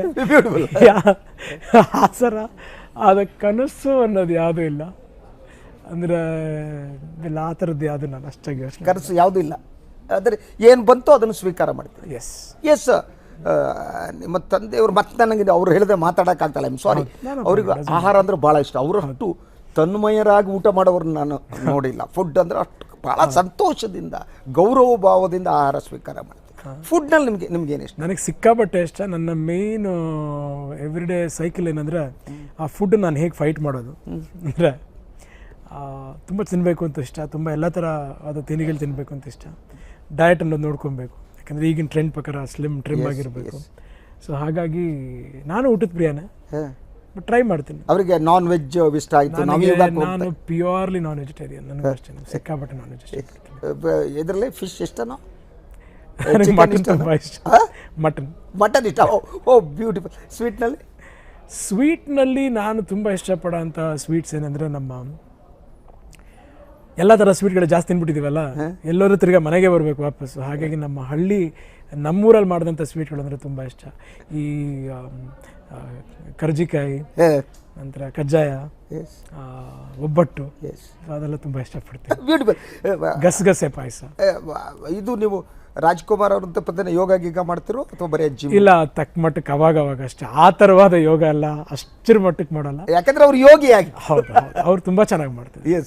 ಅದರ ಮಟ್ಟಕ್ಕೆಲ್ಲ ಮಾಡ್ತೀನಿ. ಬಟ್ ಯೋಗ ಅಭ್ಯಾಸ ಮಾಡೋದ್ರಿಂದ ಒಳ್ಳೇದು. ಏನು ಬೇಡ, ಎಲ್ಲದಕ್ಕಿಂತ ಹೆಚ್ಚಾಗಿ ದಿನಕ್ಕೆ ಒಂದು ಗಂಟೆ ನಮಗೆ ಅಂತ ಇಟ್ಕೊಳ್ಳೋದು ತುಂಬ ಒಳ್ಳೇದು ಫಿಟ್ನೆಸ್ಗೆ. ಅವರಿಗೆ ರಾಜ್ಕುಮಾರ್ ಎಲ್ಲೂ ಶ್ವೇತ ವಸ್ತ್ರಧಾರಿ ಆಗಿರ್ತಿದ್ರು ಯಾವಾಗಲೂ. ನಿಮಗೆ ಯಾವ ರೀತಿ ಬಟ್ಟೆ ಇಷ್ಟ? ನಾನು ಅದಕ್ಕೆ ಆಪೋಸಿಟ್. ನನ್ನ ತಂದೆಯವರು ತುಂಬ ಸಿಂಪಲ್ ಆಗಿರೋರು, ನಾನು ಅದಕ್ಕೆ ಆಪೋಸಿಟ್ ಆಗಿರ್ತೇನೆ. ನನಗೆ ಬಟ್ಟೆ ಅಂದರೆ ತುಂಬ ಇಷ್ಟ. ಜನರಲಿ ಎಲ್ಲ ಥರದ ಲೈಕಿಂಗ್ಸ್ ಇದ್ದೇ ಇರುತ್ತೆ. ಊರಲ್ಲಿ ನಿಮ್ಮ ಬಿಡುವಿನ ಸಮಯ ಫ್ಯಾಮಿಲಿ ಜೊತೆ ಹೇಗೆ ಕಳಿತೀರಿ? ಕೆಲಸ ಅಂದರೆ ಮನೆಯೇ, ಬೇರೆ ಎಲ್ಲೂ ಹೋಗಲ್ಲ. ಫ್ರೆಂಡ್ಸ್ ಆ್ಯಂಡ್ ಫ್ರೆಂಡ್ಸ್ ಅಷ್ಟೇ ಯಾವಾಗಲೂ. It's always with family. ನನಗೆ ತುಂಬ ಟೈಮ್ ನಾನು ಮನೇಲೇ ಸ್ಪೆಂಡ್ ಮಾಡೋದು. ನಾನು ಕೆಲಸ ಮಾಡ್ತಿಲ್ಲ ಅಂದರೆ ಮನೇಲಿ ವೈಫ್, ಮಕ್ಕಳು, ಕಸಿನ್ಸ್, ಬ್ರದರ್ಸ್, ಸಿಸ್ಟರ್ಸ್, ಆದರೆ ಔಟಿಂಗಿಗೆ ನೀವು ಯಾಕೆಂದರೆ ನೀವು ಸೆಲೆಬ್ರಿಟಿ ಸ್ಟಾರ್ ಆಗಿದ್ದ ಹೊರಗೆ ನಮ್ಮಂಗೆ ಹೋಗೋಕ್ಕಾಗಲ್ಲ. ನಿಮಗೆ ಅದು ರಿಸ್ಟ್ರಿಕ್ಷನ್ಸ್ ಇರುತ್ತೆ. ಫ್ಯಾಮಿಲಿ ಜೊತೆ ಔಟಿಂಗ್ ಹೋಗೋದು ಇನ್ನೊಂದು ಉಂಟು, ಯಾವಾಗಲೂ ಹೋಗ್ತಾ ಇರ್ತೀನಿ. ನಿಮಗೆ ಈ ಟ್ರಾವೆಲದಲ್ಲಿ ಡೆಸ್ಟಿನೇಷನ್ ಯಾವುದು ಬೆಸ್ಟ್ ಟ್ರಾವೆಲ್ ಇದು ಅನ್ಸುತ್ತೆ? ತುಂಬ ಟ್ರಾವೆಲ್ ಮಾಡ್ತೀನಿ. ಎಲ್ಲೇ ಟೈಮ್ ಆದರೂ ವರ್ಷಕ್ಕೆ ಅಟ್ಲೀಸ್ಟ್ ಒಂದು 2-3 ಸಲ ಆದರೂ ನಾವು ಫ್ಯಾಮಿಲಿ ಜೊತೆ ಹೊರಗೆ ಹೋಗೋಕ್ಕೆ ಟ್ರೈ ಮಾಡ್ತೀವಿ. ಬೇರೆ ಕಂಟ್ರೀಸ್ ಇರ್ಬೋದು, ನಮ್ಮ ದೇಶದಲ್ಲೇ ಇರ್ಬೋದು. ಕರ್ನಾಟಕದ ಒಳಗಡೆ ನಿಮ್ಗೆ ಯಾವ ಇಷ್ಟ? ನನಗೆ ತುಂಬ ಇಷ್ಟವಾದಂಥ ಊರು ಬಂದು ಆ್ಯಕ್ಚುಲಿ ಚಿಕ್ಕಮಗಳೂರು. ತುಂಬ ಇಷ್ಟ. ಹೋಗ್ತಾ ಇರ್ತೀನಿ ಯಾವಾಗ ಆಗುತ್ತೆ ಅವಾಗ ಅಂತ. ಸಮುದ್ರ ತಡಿ ಗಿಡಿ ಏನು ಇಷ್ಟ? ಸಮುದ್ರ ತಡಿ ಕಡೆ ಅಂದರೆ ಈಗೊಂದು ಸ್ವಲ್ಪ ನಮ್ಮ ಉಡುಪಿ ಹತ್ರ ಹೋಗಬೇಕು ಅಂತ ಇಷ್ಟ. ಅಲ್ಲಿ ಸರ್ಫಿಂಗ್ ಇದೆಯಂತೆ, ಯಾವುದು ಸ್ಟಾರ್ಟ್ ಆಗಿದೆ. ಸೊ ಅದನ್ನ ಹೋಗಿ ಮಾಡಬೇಕು ಅಂತ ಸಂತೋಷ ದಿನ. ಇದಕ್ಕೆ ಹೋದ್ರೆ ಭಾಳ ಅದ್ಭುತವಾಗಿ ನಮ್ಮ ದಾಂಡೇಲಿಗೆ ಹೋಗಿ ನೀವು. ದಾಂಡೇಲಿಯಲ್ಲಿ ನದಿ, ಫಾರೆಸ್ಟ್. ನನಗೆ ನಮ್ಮ ಊರುಗಳ ಕಡೆ ಎಲ್ಲ ಊರುಗಳು ತುಂಬ ಇಷ್ಟ. ಯಾಕಂದರೆ ನಮಗೆ ಒಂದು ಅಪರ್ಚುನಿಟಿ ಸಿಗೋದು ಏನಂದರೆ, ಚಿತ್ರೀಕರಣ ಮಾಡ್ಬೇಕಾದ್ರೆ ಬೇರೆ ಬೇರೆ ಊರುಗಳಿಗೆ ಹೋಗ್ತಾ ಇರ್ತೀವಿ. ಹೊಸಪೇಟೆ. ಸೊ ಒಂದು ಗಾಜನೂರು ನಿಮ್ಮ ತಂದೆಯವರು ತುಂಬ ನಮ್ಮ ಹಳ್ಳಿ. ಹೌದು, ನಿಮ್ಮ ಹಳ್ಳಿ. ಹೌದು, ಅದಕ್ಕೆ ಭೇಟಿ ಕೊಡ್ತೀರಾ? ಹೋಗ್ತಾ ಇರ್ತೀವಿ, ಅವಾಗ ಹೋಗ್ತಿರ್ತೀವಿ. ಈಗ ಸ್ವಲ್ಪ ಹೋಗಿ ಒಂದೂವರೆ ವರ್ಷ ಆಯಿತು. ಪ್ರಯತ್ನ ಪಟ್ಟು ಹೋಗ್ತಾ ಇರ್ತೀವಿ. ಆದರೆ ನಮ್ಗೆ ಈಗಲೂ ನಮ್ಮ ಊರಂದರೆ ಭಾರಿ ಇಷ್ಟ. ಯಾಕಂದರೆ ನಮ್ಮ ಬೇಸಿಗೆ ಕಾಲ ಎಲ್ಲ ನಾವು ಚಿಕ್ಕ ವಯಸ್ಸಲ್ಲೇ ಕಳೀತಾ ಇದ್ವಿ.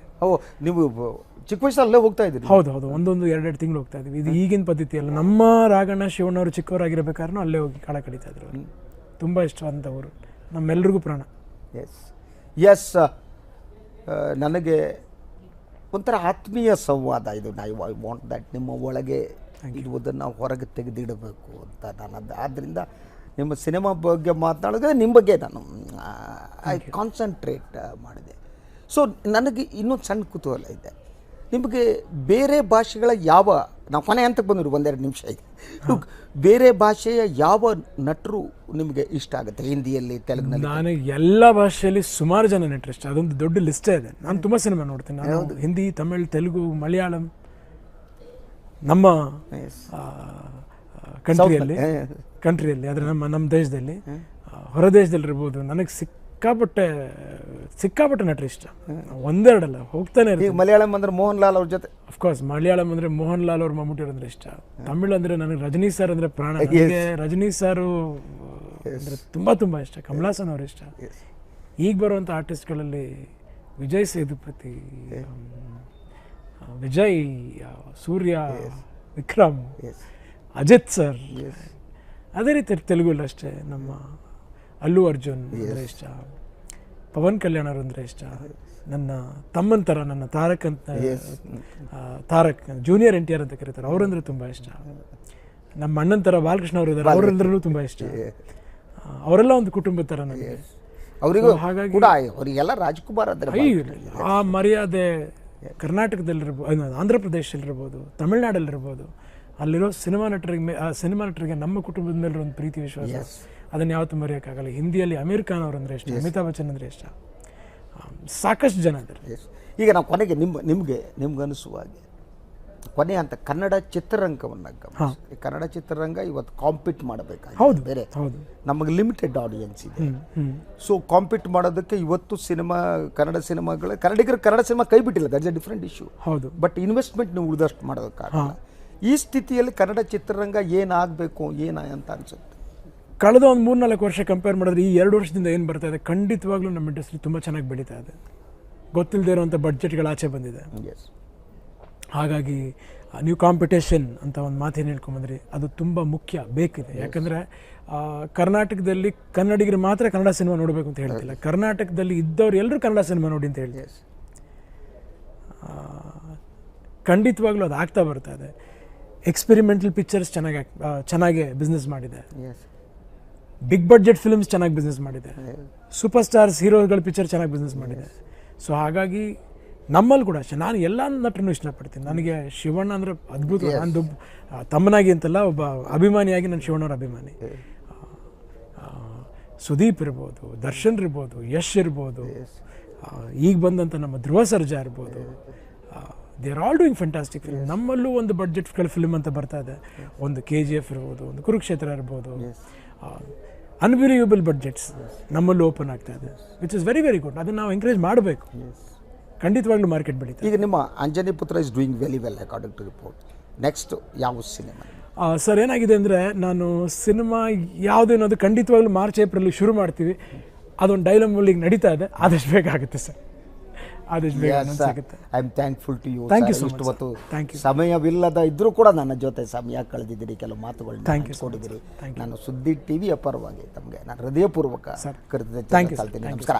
ಯಾಸ್ ಪ್ರಿಯ ವೀಕ್ಷಕರೇ, ಇದು ಏನು ಪುನೀತ್ ಅವರ ಜೊತೆಗಿನ ಮಾತುಕತೆ ಸಂವಾದ. ನಾನು ಇಲ್ಲಿ ಅವರ ಸಿನಿಮಾ ಬಗ್ಗೆ ಆಗಲಿ ಇನ್ನೊಂದ್ರ ಬಗ್ಗೆ ಜಾಸ್ತಿ ಮಾತನಾಡಲಿಲ್ಲ. ನಾನು ಪ್ರತಿಯೊಂದು ಸಂವಾದ ಸಂದರ್ಶನವನ್ನು ಅದು ಒಳಗಿರುವುದನ್ನು ತೆಗೆದು ಹೊರಗಿಡುವ ಯತ್ನ ಅಂತ ಅಂದ್ಕೊಂಡಿದ್ದೀನಿ. ಎಸ್, ನೀವು ಸಿನಿಮಾ ನೋಡ್ತೀರಿ, ಆದರೆ ಪುನೀತ್ ಏನು ಅನ್ನುವುದನ್ನು ತಮಗೆ ತಿಳಿಸ್ಕೊಡೋದು ನನ್ನ ಕೆಲಸ ಆಗಿತ್ತು. ಅದರ ಜೊತೆಗೆ ನಾನು ಅನಿವಾರ್ಯವಾಗಿ ರಾಜ್ಕುಮಾರ್ ಜೊತೆ ಅವ್ರನ್ನ ಕಂಪೇರ್ ಮಾಡಿಕೊಡೋದು ಈ ಜನರಲಿ. ಬಟ್ ಕನ್ನಡ ಚಿತ್ರರಂಗದಲ್ಲಿ ಮಾತನಾಡುವಾಗ, ನಟರ ಬಗ್ಗೆ ಮಾತನಾಡುವಾಗ ನಾವು ರಾಜ್ಕುಮಾರ್ ಅವ್ರನ್ನ ಬಿಟ್ಟು ಮಾತನಾಡೋದಕ್ಕೆ ಸಾಧ್ಯ ಆಗದೇ ಇಲ್ಲ. ಯಾಕೆಂದರೆ ಅವರು ಅಂತಹ ಒಂದು ಹೆಜ್ಜೆ ಗುರುತುಗಳನ್ನು ಮೂಡಿಸಿ ಹೋಗಿದ್ದಾರೆ. ಆ ಕಾರಣಕ್ಕೆ ರಾಜ್ಕುಮಾರ್ ಜೊತೆ ಕಂಪೇರ್ ಮಾಡಿದ್ದು. ಮತ್ತು ಅದ್ರ ಜೊತೆಗೆ ನನ್ನ ಮೇಲೂ ಕೂಡ ರಾಜ್ಕುಮಾರ್ ಆ ರೀತಿಯ ಪ್ರಭಾವವನ್ನು ಬೀರಿದ್ರಿಂದ ಇರುವೆ. ಈ ಒಂದು ವಿಶೇಷ ಸಂವಾದ ಕಾರ್ಯಕ್ರಮ ತಮಗೂ ಇಷ್ಟ ಆಗಿದೆ ಅಂತ ಅಂದ್ಕೊಂಡಿದ್ದೀನಿ. ಕಾರ್ಯಕ್ರಮವನ್ನು ಮುಗಿಸ್ತಾ ಇದ್ದೇನೆ. ಸುದ್ದಿ ಟಿವಿ, ನಾವು ಸುಳ್ಳು ಹೇಳಲ್ಲ.